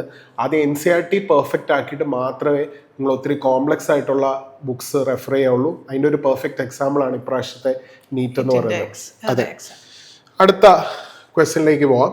ചോദ്യം ഇതാണ്: circuit shown in the figure. ഇപ്പം ഒരു ഡയോഡ് തന്നിട്ടുണ്ട്, ഒരു റെസിസ്റ്റർ തന്നിട്ടുണ്ട്. നിങ്ങൾക്കറിയാം, ഒരു ഡയോഡും ഒരു റെസിസ്റ്ററും ഉള്ള സാധനം എന്ന് പറയുന്നത് ഹാഫ് വേവ് റെക്ടിഫയർ ആണ്. It's a half wave rectifier. അപ്പൊ ഇതാണ് നമ്മുടെ ഇൻപുട്ട്. ഔട്ട്പുട്ടാണ് ചോദിച്ചിരിക്കുന്നത്. ഔട്ട്പുട്ട് അക്രോസ് ദ ഡയോഡാണ്. ഡയോഡിന് അക്രോസ് ആയിട്ടുള്ള ഔട്ട്പുട്ടാണ്. അപ്പൊ നമ്മുടെ ഇൻപുട്ട് ഞാൻ ആദ്യം കാണിക്കാം. ഇതാണ് നമ്മുടെ ഇൻപുട്ട്. ഓക്കെ, നമുക്ക് വേണ്ടത് ഡയോഡിന് അക്രോസ് ഉള്ള ഔട്ട്പുട്ടാണ്. അപ്പൊ ആദ്യം കയറി വരുന്ന ഇൻപുട്ടിന്റെ പോസിറ്റീവ് ഹാഫ് സൈക്കിൾ, പിന്നെ നെഗറ്റീവ് ഹാഫ് സൈക്കിൾ, പിന്നെ positive half cycle. Okay, so first കേസിൽ നിങ്ങൾ നോക്കുകയാണെങ്കിൽ ഇൻപുട്ടിന്റെ പോസിറ്റീവ് ഹാഫ് സൈക്കിൾ വരുമ്പോൾ മേളിൽ പോസിറ്റീവും താഴെ നെഗറ്റീവും വരും. അപ്പൊ നമ്മുടെ ഡയോഡ് റിവേഴ്സ് ബയസ്ഡ് ആയിരിക്കും. ഒരു ഐഡിയൽ റിവേഴ്സ് ബയസ് ഡയോഡ് എന്ന് പറഞ്ഞ ഒരു ഓപ്പൺ സ്വിച്ച് ആണ്, അത് കണ്ടക്ട് ചെയ്യത്തില്ല. അപ്പം ഇവിടെ എന്ത് വോൾട്ടേജ് വരുന്നോ അത് ഇവിടേക്ക് എത്തത്തില്ല. ആ മൊത്തം വോൾട്ടേജും ആർക്ക് അക്രോസ് ആയിരിക്കും ഡ്രോപ്പ് ആകുന്നത്? ഡയോഡിന് അക്രോസ് ആയിരിക്കും. കാരണം ഡയോഡ് റിവേഴ്സ് ബയസ്ഡ് ആകുമ്പോൾ അതിന്റെ റെസിസ്റ്റൻസ് വളരെ ഹൈ ആണ്. R കൂടിയാൽ V കൂടും. V I/R എന്നാണ് നമ്മൾ പഠിച്ചിരിക്കുന്നത്. ഈ ക്വസ്റ്റ്യന് ഒരു പ്രത്യേകതയുണ്ട്. ഞാനും ആദ്യം വായിച്ചപ്പോൾ റെസിസ്റ്റൻസിന് അക്രോസ് ആയിട്ടുള്ള വോൾട്ടേജ് ആണ് ആദ്യം ചോദിച്ചത്. പക്ഷെ ഇവിടെ ചോദിച്ചിരിക്കുന്നത് ഡയോഡിന് അക്രോസ് ഉള്ള വോൾട്ടേജ് ആണ്. കാരണം നിങ്ങളുടെ ടെക്സ്റ്റ് ബുക്ക് നോക്കുകയാണെങ്കിൽ ഡയോഡ് തിരിച്ചാണ് നിങ്ങളുടെ ടെക്സ്റ്റിൽ കണക്ട് ചെയ്തിരിക്കുന്നത്, ഹാഫ് വേവ് റെക്ടിഫയറിന്റെ. പക്ഷെ ഇവിടെ വെസ്റ്റേൺ അക്രോസ് ഉള്ള ഔട്ട്പുട്ട് അല്ല യൂസിക്കുന്നത്, ഡയോഡിന് അക്രോസ് ഉള്ള. അപ്പം positive half cycle diode reverse biased ആകുമ്പോൾ മൊത്തം വോൾട്ടേജും ഡയോഡിന് അക്രോസ് വരും. നമ്മുടെ റെസിസ്റ്റന്റ് അക്രോസ് ഔട്ട്പുട്ട് 0 ആയിരിക്കും. അപ്പം ഫസ്റ്റ് കേസിൽ ഡയോഡിന് അക്രോസ് ഉള്ള ഔട്ട്പുട്ടാണ് ചോദിക്കുന്നെങ്കിൽ ഇതായിരിക്കും കിട്ടുന്നത്. അതേ ക്വസ്റ്റ്യൻ തന്നെ, ഇത് ഡയോഡാണ്. അതേ ക്വസ്റ്റ്യൻ തന്നെ റെസിസ്റ്റന്റ് അക്രോസ് ഉള്ള ഔട്ട്പുട്ട് ആണെങ്കിൽ 0 ആയിരിക്കും ആൻസർ. മനസ്സിലായല്ലോ? റെസിസ്റ്റന്റ് അക്രോസ് വോൾട്ടേജ് ഒന്നും കിട്ടത്തില്ല. അടുത്തത് നെഗറ്റീവ് ഹാഫ് സൈക്കിൾ വരുമ്പം എന്ത് സംഭവിക്കും? നെഗറ്റീവ് ഹാഫ് സൈക്കിൾ വരുമ്പോൾ പോസിറ്റീവ്. അപ്പൊ ഡയോഡ് എന്തായിരിക്കും? ഫോർവേഡ് ബയസ്ഡ് ആയിരിക്കും. ഫോർവേഡ് ബയസ് ഡയോഡ് എന്ന് പറഞ്ഞ ഒരു ക്ലോസ് സ്വിച്ചാ. 0 റെസിസ്റ്റൻസ്. റെസിസ്റ്റൻസ് 0 ആണെങ്കിൽ വോൾട്ടേജ് എത്രയായിരിക്കും? I/0 0 എന്ന് വരും. അതായത് ഡയോഡിന് അക്രോസ് വോൾട്ടേജ് ഒന്നും കിട്ടത്തില്ല. മൊത്തം വോൾട്ടേജും ആർക്ക് അക്രോസ് ആയിരിക്കും കിട്ടുന്നത്? റെസിസ്റ്റന്റ് അക്രോസ് ആയിരിക്കും. അപ്പൊ ഡയോഡിന് അക്രോസ് കിട്ടുന്ന വോൾട്ടേജ് ആണ് ചോദിക്കുന്നെങ്കിൽ 0 ആയിരിക്കും. റെസിസ്റ്റൻസിന് അക്രോസ് കിട്ടുന്ന വോൾട്ടേജ് എന്ന് പറഞ്ഞാൽ ഇൻപുട്ട് വോൾട്ടേജ് മൊത്തം കിട്ടും. പക്ഷെ ഇൻപുട്ട് വോൾട്ടേജ് ഏതാ? ഇതാ. അപ്പൊ റെസിസ്റ്റന്റ് അക്രോസ് ഉള്ള വോൾട്ടേജ് ഇതായിരിക്കും കിട്ടുന്നത്. മനസ്സിലായല്ലോ? അപ്പം ചോദ്യം നിങ്ങൾക്ക് ഇവിടെ ഭാഗ്യത്തിന് റെസിസ്റ്റന്റ് അക്രോസ് ഉള്ള വോൾട്ടേജ് ഡയോഡിന് അക്രോസ് ഉള്ള വോൾട്ടേജ് ചോദിച്ചത് കൊണ്ടും ഇതൊരു റെക്ടിഫയർ ആണെന്ന് അറിയാവുന്നതുകൊണ്ട് നിങ്ങൾക്ക് വേണമെങ്കിൽ നേരിട്ട് ആൻസർ എഴുതി വെക്കാം. ഓപ്ഷൻ 2 ആണ്. പക്ഷേ ഇങ്ങനെ തലതിരിഞ്ഞുള്ള ഒരു ഓപ്ഷൻ കൂടെ ഉണ്ടായിരുന്നെങ്കിൽ നിങ്ങൾ പെട്ടുപോയേനെ. എനിക്കൊന്ന് ഒരുമാതിരിപ്പെട്ട എല്ലാവരും ശരിയാക്കിയിട്ടുണ്ട്. ഇത് എല്ലാവരും ശരിയാക്കിയാണ്, കാരണം ഇത് ഹാഫ് വേവ് റെക്ടിഫയർ ആണെന്ന് അറിയാം. ഇത്ര നിങ്ങൾ ചിന്തിച്ച് കാണത്തില്ല. പക്ഷേ ഡയോഡിന് അക്രോസ് ഉള്ള ഔട്ട്പുട്ട് ഇതും റെസിസ്റ്ററിന് അക്രോസ് ഉള്ള ഔട്ട്പുട്ട് ആണെങ്കിൽ ഇതുമാണ് ആൻസർ എന്ന് പറയുന്നത്. ഓപ്ഷൻ 2 ആണ്. Okay. Next question. For a simple pendulum having the time period t, the variation of kinetic energy with time t represented by kinetic energy with time. Kinetic energy യും ടൈമും തമ്മിലുള്ള ഗ്രാഫാണ്. Kinetic എനർജിയുടെ നമുക്കറിയാം graph വരുന്നത് kinetic energy directly proportional to kinetic എനർജിയുടെ ഇക്വേഷനിൽ തന്നെ cos square omega ടിക്ക് ഡയറക്ട്ലി പ്രൊപ്പോർഷണലാണ്. ഈ ഒരു കാര്യം മനസ്സിലുണ്ടെങ്കിൽ തന്നെ നമുക്ക് ആൻസർ എഴുതാം. ഏതായിരിക്കും ആൻസർ പറയാമോ? കോസ് സ്ക്വയർ ഒമേഗ ടി അല്ലേ? അതെ അതെ. കോസ് സ്ക്വയർ എന്ന് പറയുമ്പോൾ കോസ് സ്ക്വയർ എന്ന് പറഞ്ഞാൽ സ്ക്വയർ ആണ്. കോസ് സ്ക്വയർ ആണ്. കോസ് സ്ക്വയർ തീറ്റ എന്ന് പറഞ്ഞാൽ 1 പ്ലസ് കോസ് 2 തീറ്റ ബൈ 2 ആണ്. അപ്പൊ എന്നാ ഒരു 1 plus cos 2 omega t by 2 എന്നാണ് വരുന്നത്. അതായത് നമ്മുടെ SHത്തിന്റെ ടൈം പീരീഡ് അല്ലെങ്കിൽ ഫ്രീക്വൻസി ഒമേഗ ആണെങ്കിൽ ഇവന്റെ എത്രയാണ്? 2 ഒമേഗയാണ്. ഇപ്പൊ SHത്തിന്റെ ടൈം പീരീഡ് ടി ആണെങ്കിൽ കൈനറ്റിക് എനർജിയുടെ ടൈം പീരീഡ് എത്രയായിരിക്കും? ടി ബൈ 2 ആയിരിക്കും. അപ്പൊ ടി ബൈ 2 ടൈം പീരീഡ് ഉള്ള ഒരു വേവ് ആയിരിക്കും വരുന്നത്. And kinetic energy cos square ആണ്, അല്ലെങ്കിൽ kinetic energy half m v square. Kinetic energy എപ്പോഴും പോസിറ്റീവേ വരത്തുള്ളൂ, അതുകൊണ്ട് തന്നെ താഴോട്ട് വരത്തില്ല. എന്നാൽ ടൈം പീരീഡ് ടി ബൈ 2 ആയിരിക്കണം. സോ ആൻസർ ഏതാണ്? ഇത് വരത്തില്ല, കാരണം കോൺസ്റ്റന്റും അല്ല. അപ്പൊ ആൻസർ ഏതാണ്? ഓപ്ഷൻ 3 ആണ്. ടി ബൈ 2 ടൈം പീരീഡ് ഉള്ളു. ഇത് നമ്മൾ എപ്പോഴും പഠിപ്പിക്കുന്നതാണ്. SHത്തിന്റെ ടൈം പീരീഡ് ടി ആണെങ്കിൽ കൈനറ്റിക് എനർജിയുടെ ടൈം പീരീഡ് എത്രയായിരിക്കും? ടി ബൈ 2 ആയിരിക്കും. അപ്പൊ ആകെ ടൈം പീരീഡ് എന്ന് പറഞ്ഞാൽ എന്താ? ഒരു റെപ്പറ്റീഷൻ എടുക്കുന്ന ടൈം. ഇവൻ ടി ബൈ 2 ടൈമിൽ ഒരു പ്രാവശ്യം റിപ്പീറ്റ് ചെയ്യും, പിന്നെ ടി ബൈ 2 ടൈമിൽ തന്നെയാണ് റിപ്പീറ്റ് ചെയ്യുന്നത്. സോ ആൻസർ ഓപ്ഷൻ 3 ആണ്. ഓക്കെ. സോ അടുത്ത ക്വസ്റ്റ്യൻ നോക്കാം. A resistor is connected to a battery of 12 volt EMF and internal resistance 2 ohm. The current in the circuit is 0.6 ampere. Terminal voltage. ഭയങ്കര simple ഒരു question ആണ്. Direct equation. അതെ, terminal വോൾട്ടേജിന്റെ equation എന്ന് പറഞ്ഞാൽ E minus I into R ആണ്. V is equal to E തന്നിട്ടുണ്ട് 12 volt minus I എന്ന് പറയുന്നത് 0.6 ആണ്, R എന്ന് പറയുന്നത് 2 ആണ്. സോ 12 മൈനസ് 1.2 എന്ന് വരും. 10.8 വോൾട്ട് ആണ് ആൻസർ. ഓപ്ഷൻ 2. എന്താ പറയാനാ? ഒന്നും പറയാനില്ല ഈ ക്വസ്റ്റ്യൻ. ഇതൊക്കെ എത്ര സമയം എടുക്കും ഇത് ചെയ്യാനായിട്ട്? ഓക്കെ, അടുത്ത ക്വസ്റ്റ്യനിലേക്ക് പോകാം. അടുത്ത question. The amount of work done to raise a mass m from the surface of earth to a height equal to the radius of the earth r will be. അപ്പോൾ വർക്ക് ഡണിന്റെ question ആണ്. നമുക്കറിയാം work done is equal to change in potential energy U final minus U initial. U final എന്ന് പറയുമ്പോൾ minus G. ഇതും direct formula based അല്ലേ സാറേ? ഇത് പ്രത്യേകിച്ചൊന്നും ഇല്ല. ആർ പ്ലസ് ആർ വരും. ബിക്കോസ് സർഫസിൽ നിന്നും height is equal to R plus H. H is equal to R തന്നെ വരും. Minus G M M by R. ഒരു മൈനസും കൂടെ വരും അവിടെ. ഇവിടെ ഒരു മൈനസ് കൂടെ വരും. Yes, minus of minus U F minus U I. So which is equal to minus G M M by 2r plus G M M by R. 1 minus half എന്ന് പറഞ്ഞാൽ ഹാഫ് ആണ്. അപ്പം G M M by 2r. So G M M by 2r. ഇതാണ് answer വരുന്നത്. പക്ഷേ ഈ answer ഇല്ല ഓപ്ഷനിൽ. അപ്പോൾ നമ്മൾ എന്ത് ചെയ്യണം? സബ്സ്റ്റിറ്റ്യൂട്ട് ചെയ്യാം അല്ലേ? അപ്പോൾ 6 വെച്ച് മൾട്ടിപ്ലൈ ചെയ്യാം, ഡിവൈഡ് ചെയ്യാം. So G M by R square എന്ന് പറഞ്ഞാൽ ജി ആണ്. So M G R divided by 2. So answer ഏതാണ്? ഓപ്ഷൻ 4 ആണ്. ഓപ്ഷൻ 4 ആണ്. mgr by 2. mgr by 2. പക്ഷേ ഇത് ചെയ്യാൻ ഒരു ഷോർട്ട് കട്ട് ഫോർമുല ഉണ്ട്. ഇത് ഡയറക്റ്റ് മെത്തേഡ് ആണ് അല്ലേ? ആ ഷോർട്ട് കട്ട് എന്തായിരുന്നു? W is equal to n mgr divided by n plus 1. അതായത് എർത്തിന്റെ സർഫസിൽ നിന്ന് n times radius of earth എന്ന ഹൈറ്റിലേക്ക് ഒരു ബോഡിയെ ലിഫ്റ്റ് ചെയ്യാൻ ചെയ്യേണ്ട വർക്ക് ഡണിന്റെ ഇക്വേഷൻ എന്ന് പറയുന്നത് n mgr by n plus 1 ആണ്. ഇവിടെ എന്താണ്? Equal to radius of earth ആണ് അല്ലേ? 1 ആയിരിക്കും. അപ്പൊ എന്ത് വരും? 1 mgr divided by 1 plus 1 എന്ന് വരും. അപ്പൊ mgr divided by 2 എന്ന് വരും. നമ്മൾ എല്ലാ കുട്ടികൾക്കും പറഞ്ഞു കൊടുക്കുന്ന ഒരു ഇക്വേഷൻ ആണ്. ശരിക്കും ഇത് എപ്പോഴും റിപ്പീറ്റ് ചെയ്ത് ചോദിക്കുന്ന ഒരു ക്വസ്റ്റൻ ആണ് ഗ്രാവിറ്റേഷൻ. അപ്പം നേരിട്ട് ആൻസർ കിട്ടി. ഗ്രാവിറ്റേഷന്റെ സാധാരണ രീതിയിൽ ചോദിക്കുന്ന ഒരു ക്വസ്റ്റൻ ആണ്. ഇതിൽ നമ്മൾ വലിയ ട്വിസ്റ്റ് ഒന്നും നമ്മൾ ഇല്ല, ഒന്നും ചോദിച്ചിട്ടില്ല, ഡയറക്റ്റ് ക്വസ്റ്റൻ ആണ്. അല്ലെങ്കിൽ ഇത് അറിയത്തില്ലെങ്കിൽ ഇതേപോലെ ചെയ്യാം, എങ്ങനെ ചെയ്താലും ആൻസർ കിട്ടും. NCR/2 വരും. ഓക്കെ, അടുത്ത ക്വസ്റ്റ്യനിലേക്ക് പോവാം. An electric heater supplies heat to a system at the rate 100 watt. If the system performs a work at a rate of 75 joules per second, what is the rate at which internal energy increases? ഈ question direct NCERT-യിലുള്ള ഒരു question ആണ്, എക്സസൈസിൽ കിടക്കുന്ന ഒരു question. Thermodynamics എന്ന് പറയുന്ന ചാപ്റ്ററിൽ നിന്ന് ചോദിക്കുന്നതാണ്. അപ്പോൾ heat supplied to the system ആണ്. Heat supplied to the system positive ആണ്, അത് 100 തന്നിട്ടുണ്ട്. സിസ്റ്റം പെർഫോംസ് വർക്ക് ആണ്, work done by system positive ആണ്, 75 തന്നിട്ടുണ്ട്. ചേഞ്ച് ഇൻ ഇന്റേണൽ എനർജി ആണ് ചോദിച്ചിരിക്കുന്നത്. First law of thermodynamics, Q is equal to delta U plus W. അപ്പോൾ ഡെൽറ്റ യു എന്ന് പറയുന്നത് Q minus W ആയിരിക്കും. സോ 100 minus 75, 25 watt എന്ന് കിട്ടും. സോ ആൻസർ ഓപ്ഷൻ 3 ആണ്. ഡയറക്റ്റ് ഇക്വേഷൻ സബ്സ്റ്റിറ്റ്യൂട്ട് ചെയ്യുന്നതാണ്. Okay, next question. A room heater is rated 400 watt, 220 volt. If the supply voltage drops to 200 volt, what will be the power consumed? Power consumed ആണ് നമ്മളോട് ചോദിച്ചിരിക്കുന്നത്. So power consumed is equal to V square by R. V square by R, അതായത് supply voltage ആണ് ഇവിടെ കൊടുക്കേണ്ടത്. Supply voltage R ഇല്ല, R നമുക്ക് കണ്ടുപിടിക്കാൻ വേണ്ടി റേറ്റഡ് യൂസ് ചെയ്യാം. റേറ്റഡ്, അപ്പോൾ P rated is equal to V square rated divided by R. So R is equal to V square rated divided by P rate.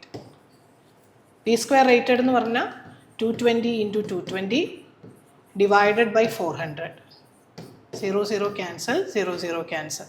അപ്പോൾ V square supply എന്ന് പറയുമ്പോൾ എത്ര? സപ്ലൈ 200 ആണ്, 200 into 200 divided by 22 into 22 into 4, which is equal to ഇത് 11 വരും, ഇത് 11 വരും. So 110 raised to അല്ലെങ്കിൽ 1104 into 4 divided by 121. അതെ, ഇത് വേണമെങ്കിൽ നമുക്ക് 121നെ 120 എന്നൊക്കെ എടുത്തിട്ട് സോൾവ് ചെയ്യാം. സോ 4ഉം 121ഉം കട്ടായാൽ, സോറി, ഇവിടെ ഇത് 120 ആക്കാം. അപ്പം 30 വരും. 30യും ഒരു 0യും കട്ടായി പോകും. സോ 1000/3 which is 333.333 എന്നാണ് വരുന്നത്. അതിന് അപ്രോക്സിമേറ്റ്ലി 331 എന്നെടുക്കാം. അത് നമ്മളിവിടെ 121നെ 120 ആക്കിയത് കൊണ്ടാണ് 333 എന്ന് കിട്ടുന്നത്. ശരിക്കും ചെയ്താൽ 331 എന്ന് കിട്ടും. ഇങ്ങനെ ചെയ്യുന്നതാണ് കാരണം എളുപ്പം, കാരണം ഈ ഓപ്ഷൻസ് ഒക്കെ പല വാല്യൂസ് അല്ലേ, അപ്പൊ നമുക്ക് അപ്രോക്സിമേറ്റ് ചെയ്ത് നിയറസ്റ്റ് അല്ലല്ലോ, അപ്പൊ നമുക്ക് ഇതിനെ വേണമെങ്കിൽ അപ്രോക്സിമേറ്റ് ചെയ്യാം. ഇപ്പൊ 331 എന്ന് കിട്ടും. അടുത്ത ക്വസ്റ്റ്യൻ നോക്കുക. മോഷൻ എ സ്ട്രെയിറ്റ് ലൈൻ എന്ന് ചോദിച്ചൊരു ക്വസ്റ്റ്യൻ ആണ്. നിങ്ങൾ ക്വസ്റ്റ്യൻ നോക്കുക. When a ruler falls vertically, falls ആണ്, ഫ്രീ ഫോൾ ആണ്. ഫ്രീ ഫോൾ ആകുമ്പോൾ U എന്ന് പറയുന്നത് 0 ആയിരിക്കും. 5 different person catch it with different reaction time. അതായത് 5 ആൾക്കാർ ഇതിനെ ക്യാച്ച് ചെയ്യണം. എയുടെ റിയാക്ഷൻ ടൈം തന്നിട്ടുണ്ട്, ബി തന്നിട്ടുണ്ട്, സി തന്നിട്ടുണ്ട്, ഡി തന്നിട്ടുണ്ട്, ഇ തന്നിട്ടുണ്ട്. ഇതിൽ ഇവരുടെ 5 കേസിലെയും ഡിസ്റ്റൻസ് ട്രാവൽഡ് ഏതിലാണ് കൂടുതലെന്നാണ്. നമുക്കറിയാം ഡിസ്റ്റൻസ് ട്രാവൽഡ് ഫോർമുല എന്ന് പറഞ്ഞാൽ S = UT + ½ AT² ആണ്. ഫ്രീലി ഫോളിംഗ് ആയതുകൊണ്ട് U എന്ന് പറയുന്നത് 0 ആയിരിക്കും. അപ്പോൾ S = ½ AT² എന്ന് വരും. 3 കേസിലെയും ആക്സലറേഷൻ G ആണ്, 5 കേസിലെയും. അപ്പം ഹാഫും കോൺസ്റ്റന്റ് ആണ്, എയും കോൺസ്റ്റന്റ് ആയതുകൊണ്ട് S = T² ആണ്. അപ്പൊ ആരാണോ കൂടുതൽ സമയം എടുക്കുന്ന പിടിക്കാൻ, അപ്പോഴായിരിക്കും കൂടുതൽ ഡിസ്റ്റൻസ് ഫോളോ ചെയ്യുന്നത്. അത് കോമൺ സെൻസ് ആണ്. ഒരു ബോൾ താഴേക്ക് വീഴുമ്പം കുറെ സമയം എടുക്കുവാണെങ്കിൽ കൂടുതൽ ഡിസ്റ്റൻസ് അത് ട്രാവൽ ചെയ്യും. അപ്പൊ ഈ കൂട്ടത്തിൽ ആരുടെയാണോ ഏറ്റവും കൂടുതൽ ടൈം എടുത്തത് അവന്റെ ആയിരിക്കും ഏറ്റവും കൂടുതൽ ഡിസ്റ്റൻസ് എന്ന് പറയുന്നത്. അപ്പൊ ഇതിലേതാണ് ഏറ്റവും കൂടുതൽ ടൈം എടുത്തിരിക്കുന്നത്? 0.2. അപ്പൊ ബി ആണ് ഏറ്റവും കൂടുതൽ എന്ന് പറയുന്നത്. അപ്പൊ 2 ഓപ്ഷൻസ് വരാം. അത് കഴിഞ്ഞ ഏതാണ്? അത് കഴിഞ്ഞിട്ട് ഇ ആണ്. അപ്പൊ അതും രണ്ടും സെയിം വരുന്നുണ്ട്. പിന്നെ അത് കഴിഞ്ഞിട്ട് എ, അതും ഒരേപോലെയാണ്. പിന്നെ ഡി, അത് ഓപ്ഷൻ 4 ആണ് ആൻസർ എന്ന് പറയുന്നത്. ഇതാണ് ചോദിച്ചത്, ഈ ഭാഗത്തുനിന്ന് ചോദിച്ചത്. നമ്മൾ കുറെ കാൽക്കുലസ് ബേസ്ഡും അങ്ങനത്തെ കുറെ ക്വസ്റ്റ്യൻസ് ഗ്രാഫും ഒക്കെ ചെയ്തിട്ടുണ്ട്. പക്ഷെ ഇതിൽ നിന്ന് ചോദിച്ച ക്വസ്റ്റ്യൻ വളരെ സിമ്പിൾ ആയിട്ടുള്ള ഒരു ക്വസ്റ്റ്യൻ ആയിരുന്നു. അടുത്ത ക്വസ്റ്റ്യൻ നോക്കാം. Consider 2 uncharged capacitors, each of capacitance 200 picofarad. One of them is charged to 100 volt and disconnected. Now the capacitor is connected to the uncharged capacitor. The amount of electrostatic energy lost ആണ്. ഇത് എപ്പോഴും നമ്മൾ പഠിക്കുന്നതാണ്. അതായത് രണ്ട് കപ്പാസിറ്റേഴ്സിനെ, ഒരു കപ്പാസിറ്ററിനെ charge ചെയ്തു മറ്റേ കപ്പാസിറ്ററിനെ ചാർജ് ചെയ്തിട്ട് ബാറ്ററി ഡിസ്കണക്ട് ചെയ്താൽ അവരെ പാരലായിട്ട് കണക്ട് ചെയ്ത് അവർക്കിടയിൽ ഒരു കോമൺ വോൾട്ടേജ് ഉണ്ടാവും അല്ലെ, അതിനെയാണ് കോമൺ പൊട്ടൻഷ്യൽ എന്നൊക്കെ പറയുന്നത്. അതിന് ഇക്വേഷൻ ഉണ്ട്. അതുകൂടാതെ എനർജി ലോസ്റ്റിനും ഒരു ഇക്വേഷൻ ഉണ്ട്. എനർജി ലോസ്റ്റിന്റെ ഡയറക്റ്റ് ഇക്വേഷൻ സബ്സ്റ്റിറ്റ്യൂട്ട് ചെയ്താൽ മതി. It is half C1 C2 divided by C1 plus C2 into V1 minus V2 the whole square. ഇതാണ് ഇക്വേഷൻ. C1ന്റെ വാല്യൂ C2ന്റെ വാല്യൂ ഈക്വൽ ആണ്. It is 200 picofarad. And V1 എന്ന് പറയുന്നത് 100 volt ആണെന്ന് തന്നിട്ടുണ്ട്. V2 എന്ന് പറയുന്നത് തുടക്കത്തിലെ കപ്പാസിറ്റർ 0 ആണ്. അപ്പൊ ഇവിടെ ദിസ് ക്യാൻ ബി വേണമെങ്കിൽ ഹാഫ് ഇൻറ്റു C1 ഉം C2 ഈക്വൽ ആയതുകൊണ്ട് C² എന്ന് കൊടുക്കാം. ഇവിടെ C1 ഉം C2 ഉം ഈക്വൽ ആയതുകൊണ്ട് 2C എന്ന് കൊടുക്കാം. ഇൻറ്റു V1 മാത്രമേ ഉള്ളൂ, കാരണം V2 0. അല്ലെങ്കിലും ഇതാണെങ്കിൽ ഇപ്പം 200ന്റെ രണ്ട് ഇത് വരും പാരലലിന്റെ വരുമല്ലോ. അപ്പൊ പാരലൽ സീരീസ് 200/2 ചെയ്താലും മതി. സിയും C² കട്ടായി പോയി. അപ്പം half into C is 200 picofarad 10⁻⁻12/2 എന്ന് വരും. V1 എന്ന് പറയുന്നത് 100 the whole square. സോ 2 × 2 4, ഇവിടെ 50 വരും. 50 ഇൻറ്റു 10⁻⁻12 ഇൻറ്റു 10⁻4 എന്ന് വരും. Which is 50 into 10⁻⁻8. Okay, or 0.5 into 10⁻⁻6 joules എന്ന് വരും. ഓപ്ഷൻ 2 ആണ് ആൻസർ എന്ന് പറയുന്നത്. ക്ലിയർ ആയല്ലോ? യെസ്. അടുത്ത ക്വസ്റ്റ്യനിലേക്ക് പോകാം.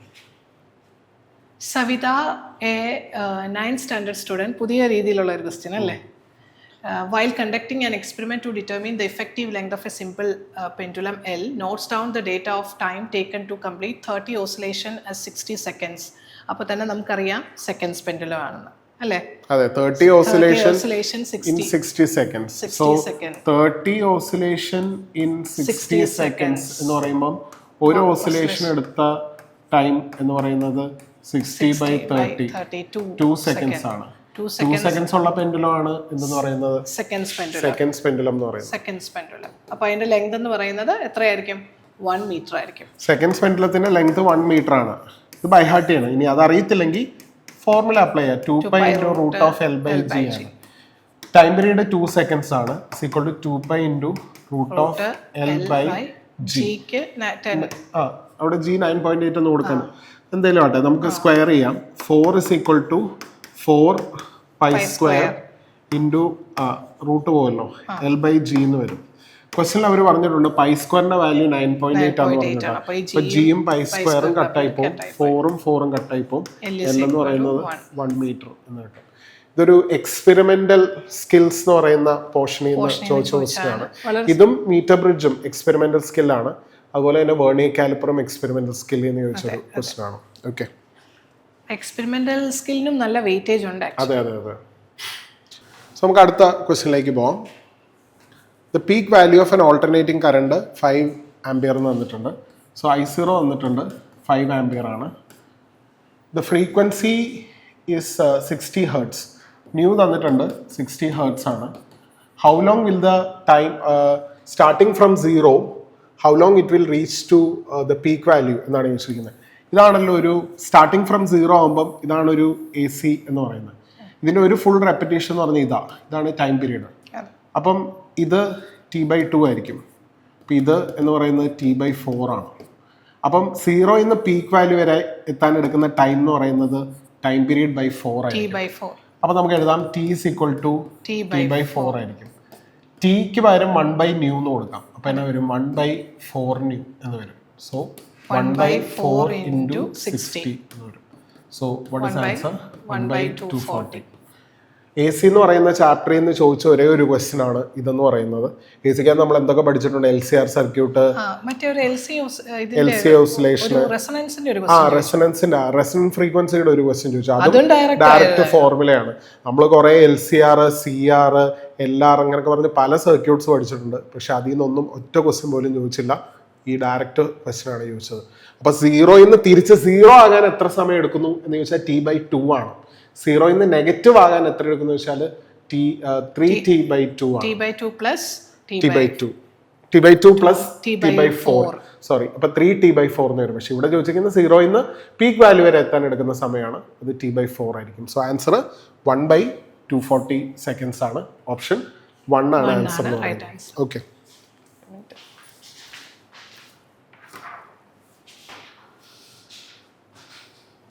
ഓക്കെ. സോ അടുത്ത ക്വസ്റ്റ്യനിലേക്ക് പോകാം. അടുത്ത ക്വസ്റ്റ്യൻ വേവ് ഒപ്റ്റിക്സ് എന്നുള്ള ഒരു ക്വസ്റ്റ്യൻ ആണ്. Interference and diffraction. In interference and diffraction, the light energy is redistributed. If it reduces in one region, producing a dark fringe, it increases in another region, produces a bright fringe. അതൊരു statement അവർ തന്നിരിക്കുന്നതാണ്. അതായത് NCERT statement ആണ്. NCERT statement ആണ്. അതായത് ഒരു light നമുക്കറിയാം, സാധാ light uniformly ആയിരിക്കും അതിന്റെ എനർജി ഡിസ്ട്രിബ്യൂട്ട് ചെയ്തിരിക്കുന്നത്. ഇന്റർഫിയറൻസിലും ഡിഫ്രാക്ഷനും ലൈറ്റ് റീഡിസ്ട്രിബ്യൂട്ട് ചെയ്യും. കുറച്ച് ഭാഗത്ത് ലൈറ്റ് കൂടുതലായിരിക്കും, അതൊരു ബ്രൈറ്റ് ഫ്രിഞ്ച് ആയിരിക്കും. കുറവുള്ളിടത്ത് ഡാർക്ക് ഫ്രിഞ്ച് ആയിരിക്കും. ഓക്കെ, എന്നിട്ട് നമ്മളോട് കുറച്ച് 2 സെന്റൻസ് കൊടുത്തിട്ടുണ്ട്, 2 statement. As there is no gain or loss of energy, these phenomena are consistent with the principle of conservation of energy. ശരിക്കും എന്താണ് interference, diffraction? Redistribution of energy, അല്ലാതെ there is no loss or gain of energy. അത് correct ആയിട്ടുണ്ടല്ലോ sir, അത് നമ്മളുടെ ടെക്സ്റ്റിൽ correct ആയിട്ട് statement കൊടുത്തിട്ടുണ്ട്. എന്താ മനസ്സിലായി? ഈ അസർഷൻ റീസൺ അല്ലെങ്കിൽ സ്റ്റേറ്റ്മെന്റ് ക്വസ്റ്റ്യൻ യൂഷ്വലി NCERTയുടെ സ്റ്റേറ്റ്മെന്റ്സ് ആണ്. നിങ്ങൾ ഈ പോയിന്റ്സ് ടു പോണ്ടർ അല്ലെങ്കിൽ സമ്മറി ഒക്കെ വായിച്ച് നോക്കുകയാണെങ്കിൽ അതിൽ നിന്ന് കിട്ടുന്നതാണ് ചോദിക്കുന്നത്. അപ്പോൾ ഇറ്റ് ജസ്റ്റ് റീഡിസ്ട്രിബ്യൂഷൻ, അതായത് എൻ്റെ 100 ജൂൾ എനർജി ഉണ്ടെങ്കിൽ ഞാൻ 10 പേർക്ക് കൊടുത്തു, ഓരോരുത്തർക്കും 10 കിട്ടി. പക്ഷെ ടോട്ടൽ എല്ലാം കൂടെ കൂട്ടിയാൽ എന്ത് തന്നെയാണ്? പഴയ 100 ജൂൾ തന്നെയാണ്. അപ്പോൾ എനർജി കൺസേർവ്ഡ് ആണ്, ഇറ്റ് സിംപ്ലി റീഡിസ്ട്രിബ്യൂട്ടഡ്. അപ്പം ഈ സ്റ്റേറ്റ്മെന്റ് കറക്റ്റ് ആണ്. അടുത്ത diffraction and interference are characteristics exhibited only by light waves. അതെറ്റല്ലേ? അതെ അതെ. സൗണ്ട് വേവ്സും ഇന്റർഫിയറൻസ് കാണിക്കുന്നുണ്ട്. ഏത് വേവും നമ്മൾ മെക്കാനിക്കൽ വേവ്സിന്റെ ഇന്റർഫിയറൻസ് വേവ്സ് എന്ന് പറയുന്ന ചാപ്റ്ററിൽ പഠിച്ചിട്ടുണ്ട്. ഇപ്പൊ ഇന്റർഫിയറൻസ് ഒരിക്കലും ലൈറ്റ് മാത്രം കാണിക്കുന്ന ഫിനോമിന അല്ല, ലൈറ്റും കാണിക്കും, സൗണ്ടും. ബേസിക്കലി എല്ലാ വേവ്സും സൂപ്പർ ഇമ്പോസ് ചെയ്താൽ ഇന്റർഫിയറൻസ് ഉണ്ടാക്കും. ഒറ്റ കണ്ടീഷനേ ഉള്ളൂ, they should have the same wave length, same frequency, they should travel in the same direction, they should have A constant phase difference. ഇതാണ് ഇന്റർഫിയറൻസിന്റെ കണ്ടീഷൻ. അത് സാറ്റിസ്ഫൈ ചെയ്യുന്ന ഏത് വേവും ഇന്റർഫിയറൻസ് കാണിക്കും. അപ്പം സ്റ്റേറ്റ്മെന്റ് 2 തെറ്റാണ്. അപ്പൊ ഏതാണ് answer? A is true and B is false. A is true and B is false. കണ്ടോ, ഇവിടെ ഒരിക്കലും നിങ്ങളെ കൺഫ്യൂസ് ചെയ്യാൻ വേണ്ടി both assertion and reason are true, reason is the correct explanation, not the correct explanation, അങ്ങനത്തെ സ്റ്റേറ്റ്മെന്റ്സേ ഇല്ല. ഇത് രണ്ട് എന്തായാലും കുട്ടികളുടെ സൈഡിൽ നിന്നുകൊണ്ട് തന്നെ ക്വസ്റ്റ്യൻ ഇട്ടിരിക്കുക. കാരണം ഒരിക്കലും കൺഫ്യൂസ് ആക്കണ്ട എന്ന് വിചാരിച്ചിട്ടുള്ള ക്വസ്റ്റ്യൻസ് ആണ് ചോദിച്ചിരിക്കുന്നത്. സോ ഇതിന്റെ ആൻസർ ഓപ്ഷൻ 1 ആണ്. ഓക്കെ, അടുത്ത ക്വസ്റ്റ്യനിലേക്ക് പോവാം. A box of mass 15 kg is kept on the floor. ഇതൊരു ബോക്സ് ആണ്, ഒരു ട്രോളിയുടെ മേളിൽ ഇത് വെച്ചിരിക്കുകയാണ്. ഓക്കെ, ക്വസ്റ്റ്യന് പ്രത്യേകം പറഞ്ഞിട്ടുണ്ട് സ്റ്റേഷനറി ട്രോളിയാണ്, അതായത് ഈ ബോക്സ് മൂവ് ചെയ്യുന്നില്ല. ഇനി നിങ്ങളോട് പറഞ്ഞിരിക്കുന്നത് ഈ ബോക്സിന്റെ മാസ് ഇപ്പൊ തൽക്കാലം m ആന്ന് വിചാരിക്കുക. അപ്പം mg താഴേക്കായിരിക്കും. അപ്പൊ ന്യൂട്ടൺസ് 3rd ലോ പ്രകാരം നോർമൽ റിയാക്ഷൻ മുകളിലേക്ക്. ഇനിയും ഇതിന്റെ ഇടയിൽ ഒരു ഫ്രിക്ഷൻ ഉണ്ട്. Keeping the box stationary, box stationary ആയിട്ട് തന്നെ നിന്നാൽ maximum acceleration with which the trolley can be moved. ഇപ്പൊ ട്രോളിയെ ഞാൻ ഹൊറിസോണ്ടലി ഇങ്ങോട്ട് മൂവ് ചെയ്യാണ് വിത്ത് എ ഫോഴ്സ് F ആണെങ്കിൽ ഉറപ്പായിട്ടും ഫ്രിക്ഷണൽ ഫോഴ്സ് F=ma. ഇപ്പൊ ഫ്രിക്ഷണൽ ഫോഴ്സ് ഓപ്പോസിറ്റ് ഡയറക്ഷനിലായിരിക്കും ആക്ട് ചെയ്യുന്നത്. ഇവിടെ മാക്സിമം ആക്സലറേഷൻ കാണേണ്ടതുകൊണ്ട് ഫ്രിക്ഷണൽ ഫോഴ്സ് മാക്സിമം ആണ് എന്നുള്ളൊരു കണ്ടീഷനാണ്. സപ്പോസ് F കൂടുതലാണ് Fx മാക്സിനേക്കാളും എങ്കിൽ ട്രോളി ഫ്രണ്ടിലേക്ക് മൂവ് ചെയ്യും. പക്ഷെ ക്വസ്റ്റ്യൻ പറഞ്ഞിട്ടുണ്ട് ട്രോളി അവിടെ തന്നെ നിൽക്കണം എന്ന് പറഞ്ഞിട്ടുണ്ട്. അപ്പം Fഉം Fs മാക്സും എന്തായിരിക്കണം? ഈക്വൽ ആയിരിക്കണം. എഫിന്റെ ഇക്വേഷൻ മിസ് പറഞ്ഞ പോലെ എം എ ആണ്. Fx മാക്സിന്റെ ഇക്വേഷൻ എന്ന് പറയുന്നത് µs × n ആണ്. പക്ഷേ നിങ്ങൾക്കറിയാം µsന്റെ വാല്യൂ എന്തിന് ഈക്വൽ ആണ്? mgക്ക് ഈക്വൽ ആണ്. സോ എമ്മും കട്ടായി പോയി. A = µs തന്നിട്ടുണ്ട്, കോഎഫിഷ്യന്റ് ഓഫ് ഫ്രിക്ഷൻ 0.12 ആണ് തന്നിട്ടുണ്ട്. നിങ്ങൾ നോക്കിയേ G10 എന്ന് എടുത്തോളാം അവർ പറയുന്നുണ്ട്, 9.8 പോലും തന്നിട്ടില്ല 10. So the answer is 1.2 m/s². ഇത് സ്റ്റേഷനറി ആണെന്ന് കണ്ടു കഴിഞ്ഞാൽ തന്നെ നമുക്ക് ഈ ഫോർമുല സ്റ്റേഷനറി ആണെങ്കിൽ സിസ്റ്റം ഇക്വിലിബ്രിയത്തിലായിരിക്കും. അപ്പൊ ലെഫ്റ്റിലോട്ടുള്ള ഫോഴ്സും റൈറ്റിലോട്ടുള്ള ഫോഴ്സും മേളിലോട്ടുള്ള ഫോഴ്സും താഴോട്ടുള്ള ഫോഴ്സും എല്ലാം എന്തായിരിക്കും? ഈക്വൽ ആയിരിക്കും. അത് വെച്ച് ചെയ്യാൻ മതി. ഓക്കെ, അടുത്ത ക്വസ്റ്റ്യൻ. അടുത്ത question. The sum of kinetic energy and potential energy of a simple pendulum bob is 0.02 joule. The speed of the simple pendulum bob at equilibrium position is approximately. അപ്പോൾ ഈ നമുക്കറിയാം ഇക്വിലിബ്രിയം പൊസിഷനിൽ total energy എന്ന് പറയുന്നത് എന്തായിരിക്കും? Kinetic എനർജിക്ക് equal ആയിരിക്കും. So kinetic energy is equal to half mv². Direct substitute ചെയ്യാമല്ലോ. Half into mass of the bob നമുക്ക് 20 തന്നിട്ടുണ്ട്. 20 ഇൻറ്റു 10⁻² ഇൻറ്റു വെലോസിറ്റിയാണ് നമുക്ക് കണ്ടുപിടിക്കേണ്ടത് v², which is equal to 0.02 joule. കാരണം ടോട്ടൽ എനർജി എന്ന് പറഞ്ഞാൽ എന്താണ്? Sum of kinetic energy plus potential എനർജിയാണ്. എല്ലാ പോയിന്റിലെയും ടോട്ടൽ എനർജി സെയിം ആണ്. അപ്പം എല്ലാ പോയിന്റിലെ ഏതോ ഒരു പോയിന്റിലെ കൈനറ്റിക് എനർജിയുടെയും പൊട്ടൻഷ്യൽ എനർജിയുടെ സം ആണ് 0.02. അതായിരിക്കും എല്ലാ പോയിന്റിലെയും ടോട്ടൽ എനർജി. അപ്പൊ ഇക്വിലിബ്രിയം പൊസിഷനിലെയും ടോട്ടൽ എനർജി എന്ത് തന്നെയായിരിക്കും? 0.02 ആയിരിക്കും. 0.02 is equal to half into 20 into 10⁻³ v² എന്ന് വരും. അപ്പൊ ഇത് ഇപ്പുറത്തേക്ക് കൊടുത്താൽ 0.04 is equal to 20 into 10⁻³ v² എന്ന് വരും.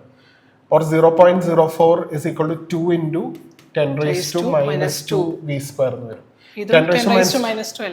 ഇവിടെ അല്ലെങ്കിൽ ഈ 10⁻² താഴേക്ക് പോയാൽ 10⁻+2 ആവും. അപ്പൊ ഇത് 4 ആവും. 4 is equal to 2 v² എന്ന് വരും. അപ്പൊ v² is equal to 2, v is equal to √2 എന്ന് വരും. √2 ന്റെ വാല്യൂ എത്രയാണ്? 1.41 ആണ്. So answer is option 1, 1.41. ഇവിടെ ആകെ ഒരു പ്രശ്നം, ഗ്രാമിലാണ് മാസ് തന്നിരിക്കുന്നത്, അതിനെ എന്തിലേക്ക് കൺവേർട്ട് ചെയ്യണം? കിലോഗ്രാമിലേക്ക് കൺവേർട്ട് ചെയ്യണം. Okay. Next question, 4 statements are given.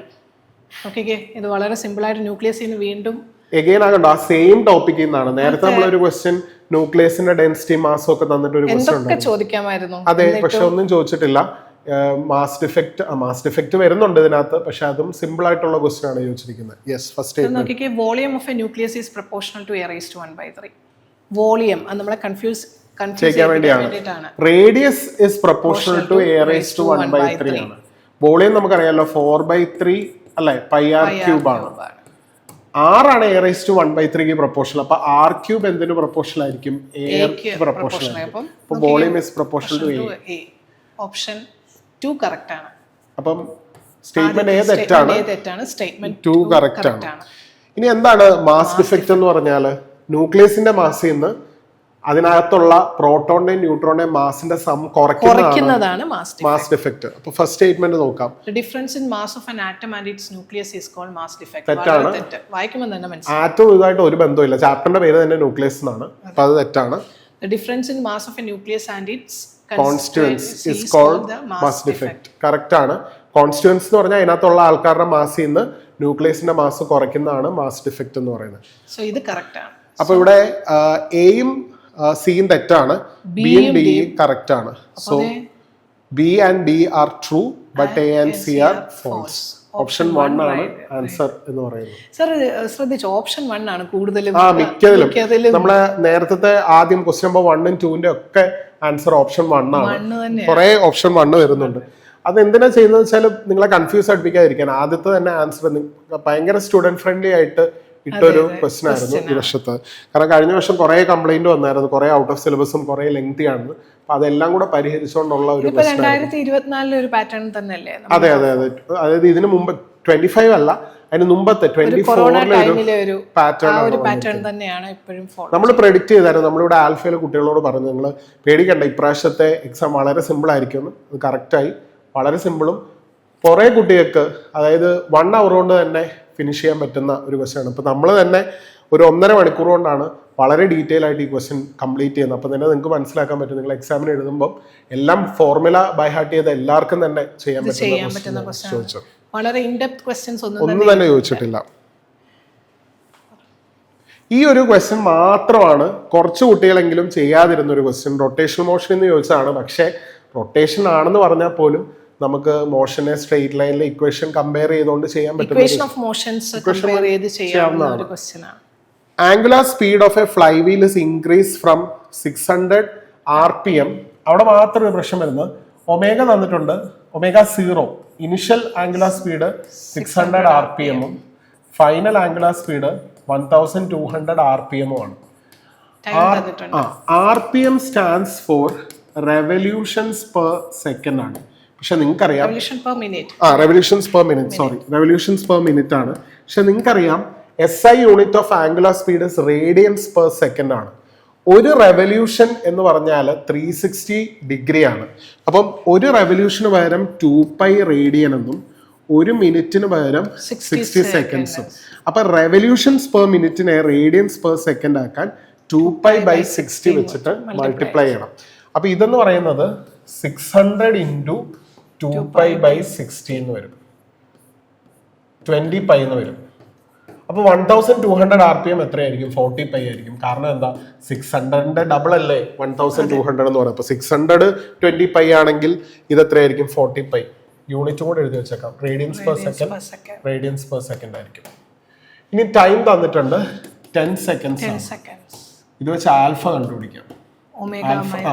Alpha is equal to omega minus omega 0/t which is equal to 40π minus 20π divided by 10 which is equal to 20π/10 which is equal to 2π radians per second square. ഇത്രയും കിട്ടി. ഇനി ചോദ്യം എത്ര oscillation complete ചെയ്തു എന്നാണ്. നമ്മൾ അതിന് മുമ്പ് എത്ര ആംഗുലാർ ഡിസ്പ്ലേസ്മെന്റ് ഉണ്ടായിരുന്നു എന്ന് കണ്ടുപിടിക്കാം. S is equal to ut plus half at square. അതിന്റെ കറസ്പോണ്ടിങ് റൊട്ടേഷണൽ ഇക്വേഷൻ ആണിത്. അപ്പൊ theta is equal to omega 0 എന്ന് പറഞ്ഞാൽ 20π, t എന്ന് പറയുന്നത് 10 ആണ്, plus half into alpha is 2π into 10 square എന്ന് വരും. കട്ടായി പോയി. സോ 200π പ്ലസ് 100π എന്ന് വരും. 300π. ഇത്രയും ആംഗിൾ ആണ് കറങ്ങിയത്. നിങ്ങൾക്കറിയാം ഒരു റെവല്യൂഷൻ എന്ന് പറയുന്നത് 2π റേഡിയൻ ആണ്. അപ്പം 300π റേഡിയനില് എത്ര റെവല്യൂഷൻ കണ്ടു എന്ന് ചോദിച്ചാൽ എന്ത് ചെയ്താൽ മതി? θ/2π ചെയ്താൽ മതി. Okay, so 300π/2π. സോ കട്ടായി പോയി 150 റെവല്യൂഷൻസ് എന്ന് കിട്ടും. സോ ആൻസർ എന്ന് പറയുന്നത് ഓപ്ഷൻ 4 ആണ്, 150 റെവല്യൂഷൻ.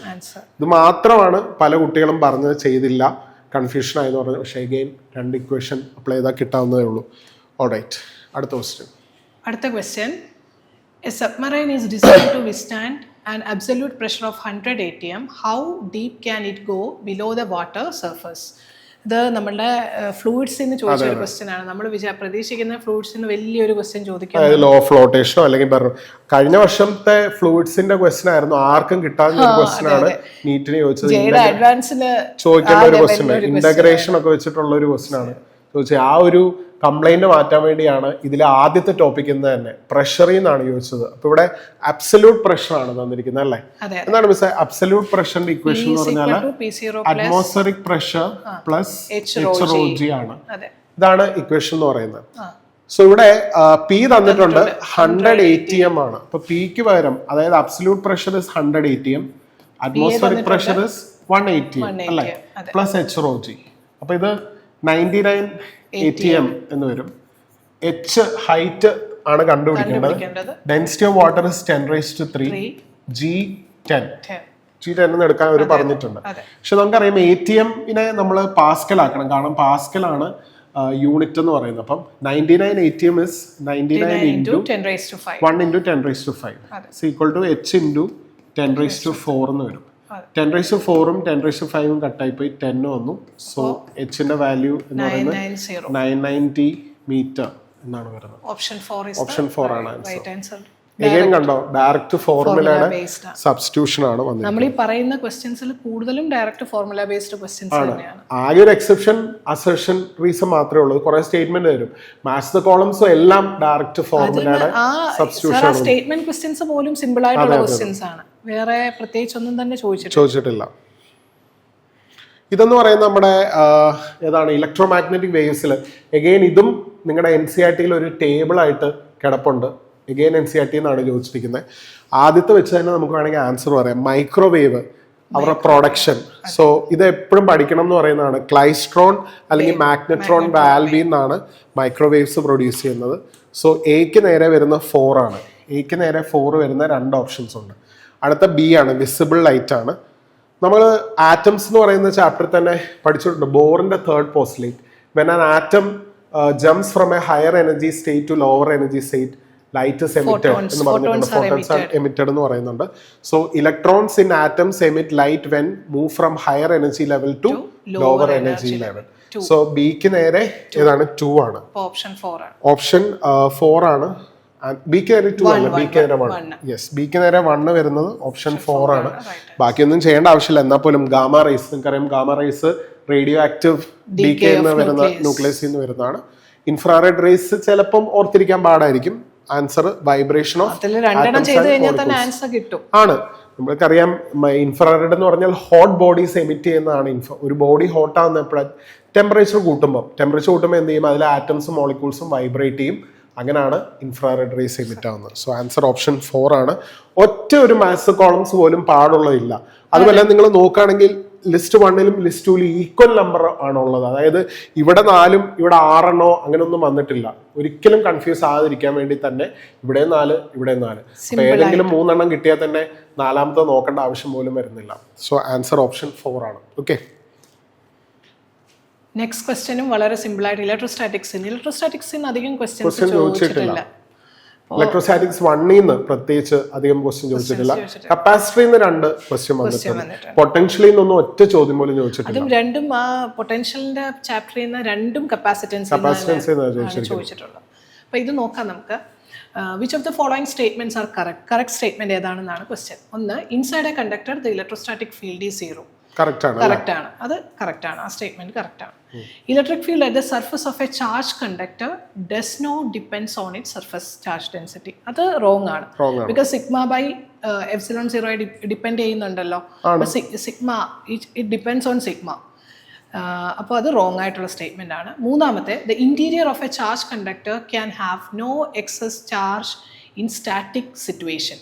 സ്റ്റാറ്റിക് സിറ്റുവേഷനിൽ ചാർജ്ഡ് കണ്ടക്ടറിന്റെ ഉള്ളില് എക്സസ് ചാർജുകൾ ഒന്നും തന്നെ ഇല്ല. കറക്റ്റ് ആണ്.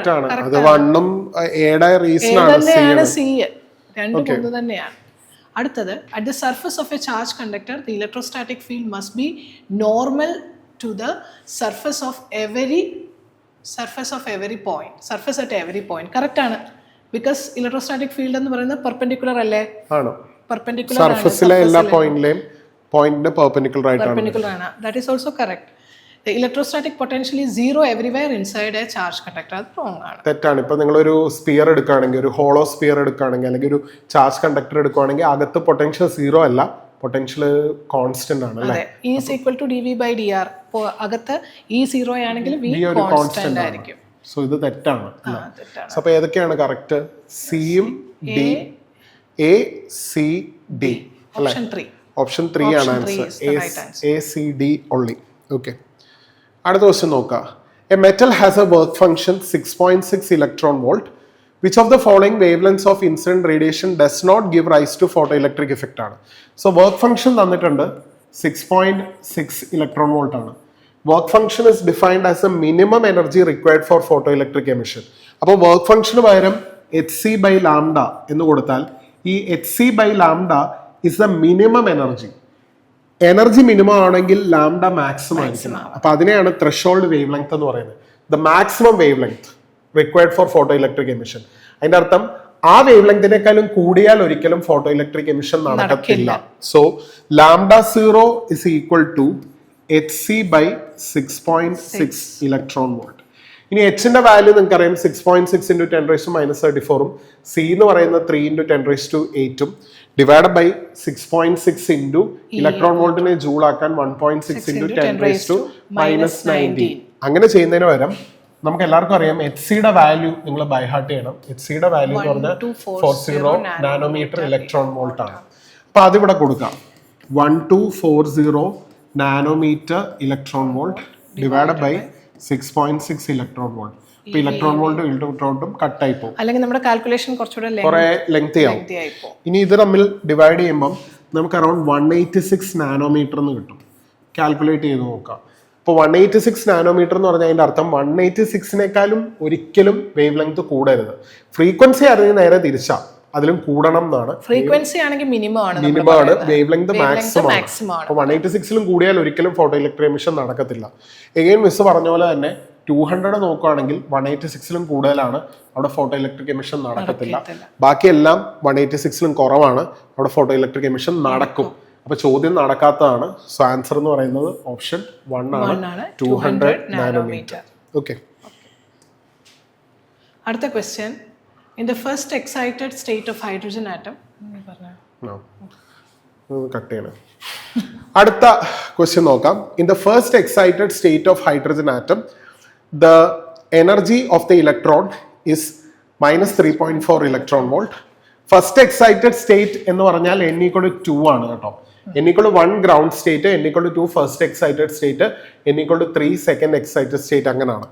സോ റേഡിയൽ ഡിസ്റ്റൻസ് എന്ന് പറഞ്ഞാൽ റേഡിയസ് ആണ് കാണുന്നത്. Radius of the nth orbit കാണാനുള്ള ഫോർമുല എന്ന് പറഞ്ഞാൽ r0 × n²/z ആണ്. പക്ഷെ ഇവിടെ z എന്ന് പറയുന്ന ഹൈഡ്രജൻ ആയതുകൊണ്ട് 1 ആണ്. ഹൈഡ്രജൻ ആയതുകൊണ്ട് 1 ആണ്. ഇപ്പം ഹീലിയം പ്ലസ് എന്നായിരുന്നു പറഞ്ഞിരുന്നെങ്കിൽ n ന് 2 എന്ന് കൊടുക്കേണ്ട വന്നേരും.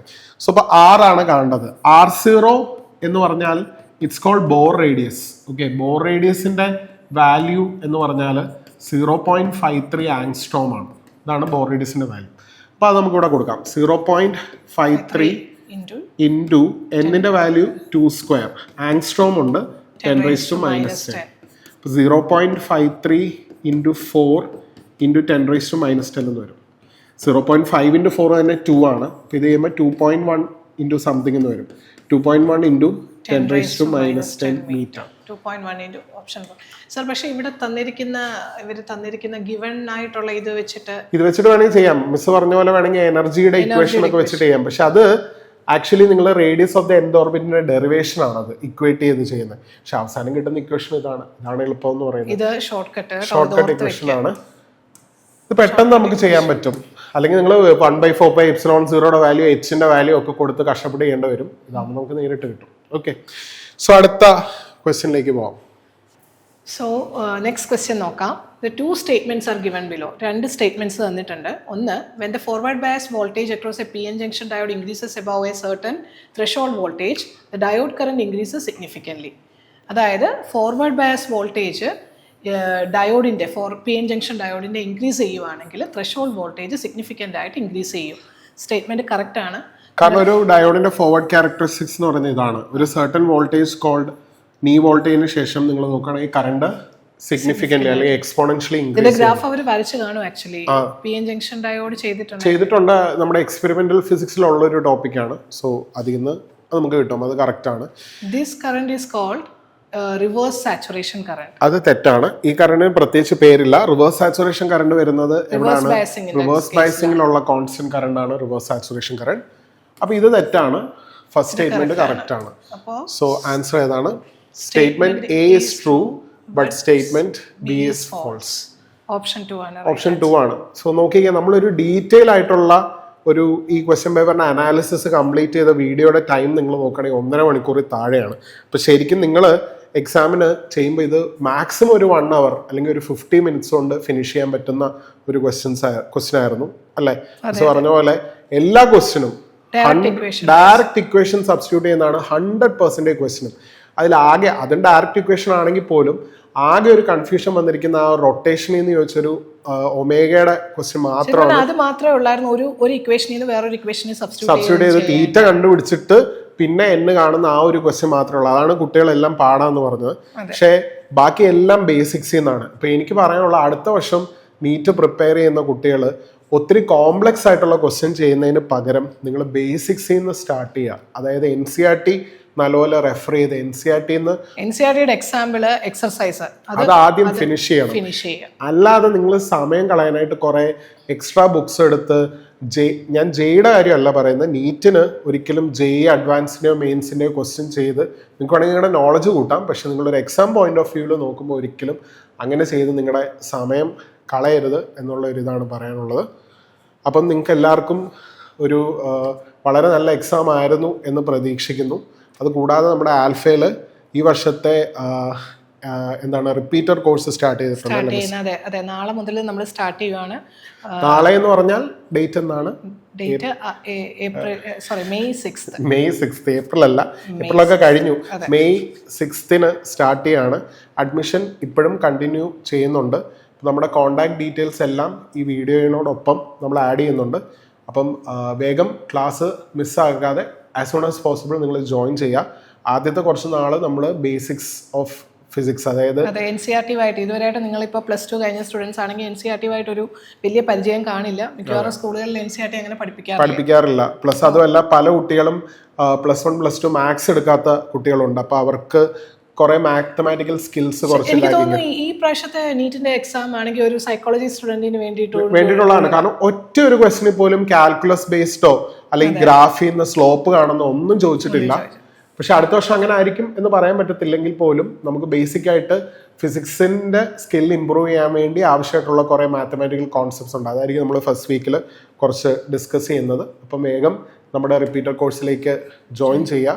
അതുകൂടാതെ നമ്മൾ കുറേ ഇൻഫോർമേറ്റീവ് ആയിട്ടുള്ള വീഡിയോസ് നമ്മുടെ യൂട്യൂബ് ചാനൽ വിടുന്നുണ്ട്. അപ്പോൾ ഞങ്ങളെ ഫോളോ ചെയ്യുക, നിങ്ങളുടെ ഫ്രണ്ട്സിന് ഈ വീഡിയോ ഷെയർ ചെയ്യാം അല്ലേ? അതെ ഷെയർ ചെയ്യുക. അപ്പോൾ thank you so much for listening. അപ്പോൾ നമുക്ക് നേരിട്ട് കാണാൻ പറ്റട്ടെ. Thank you so much. Bye. By.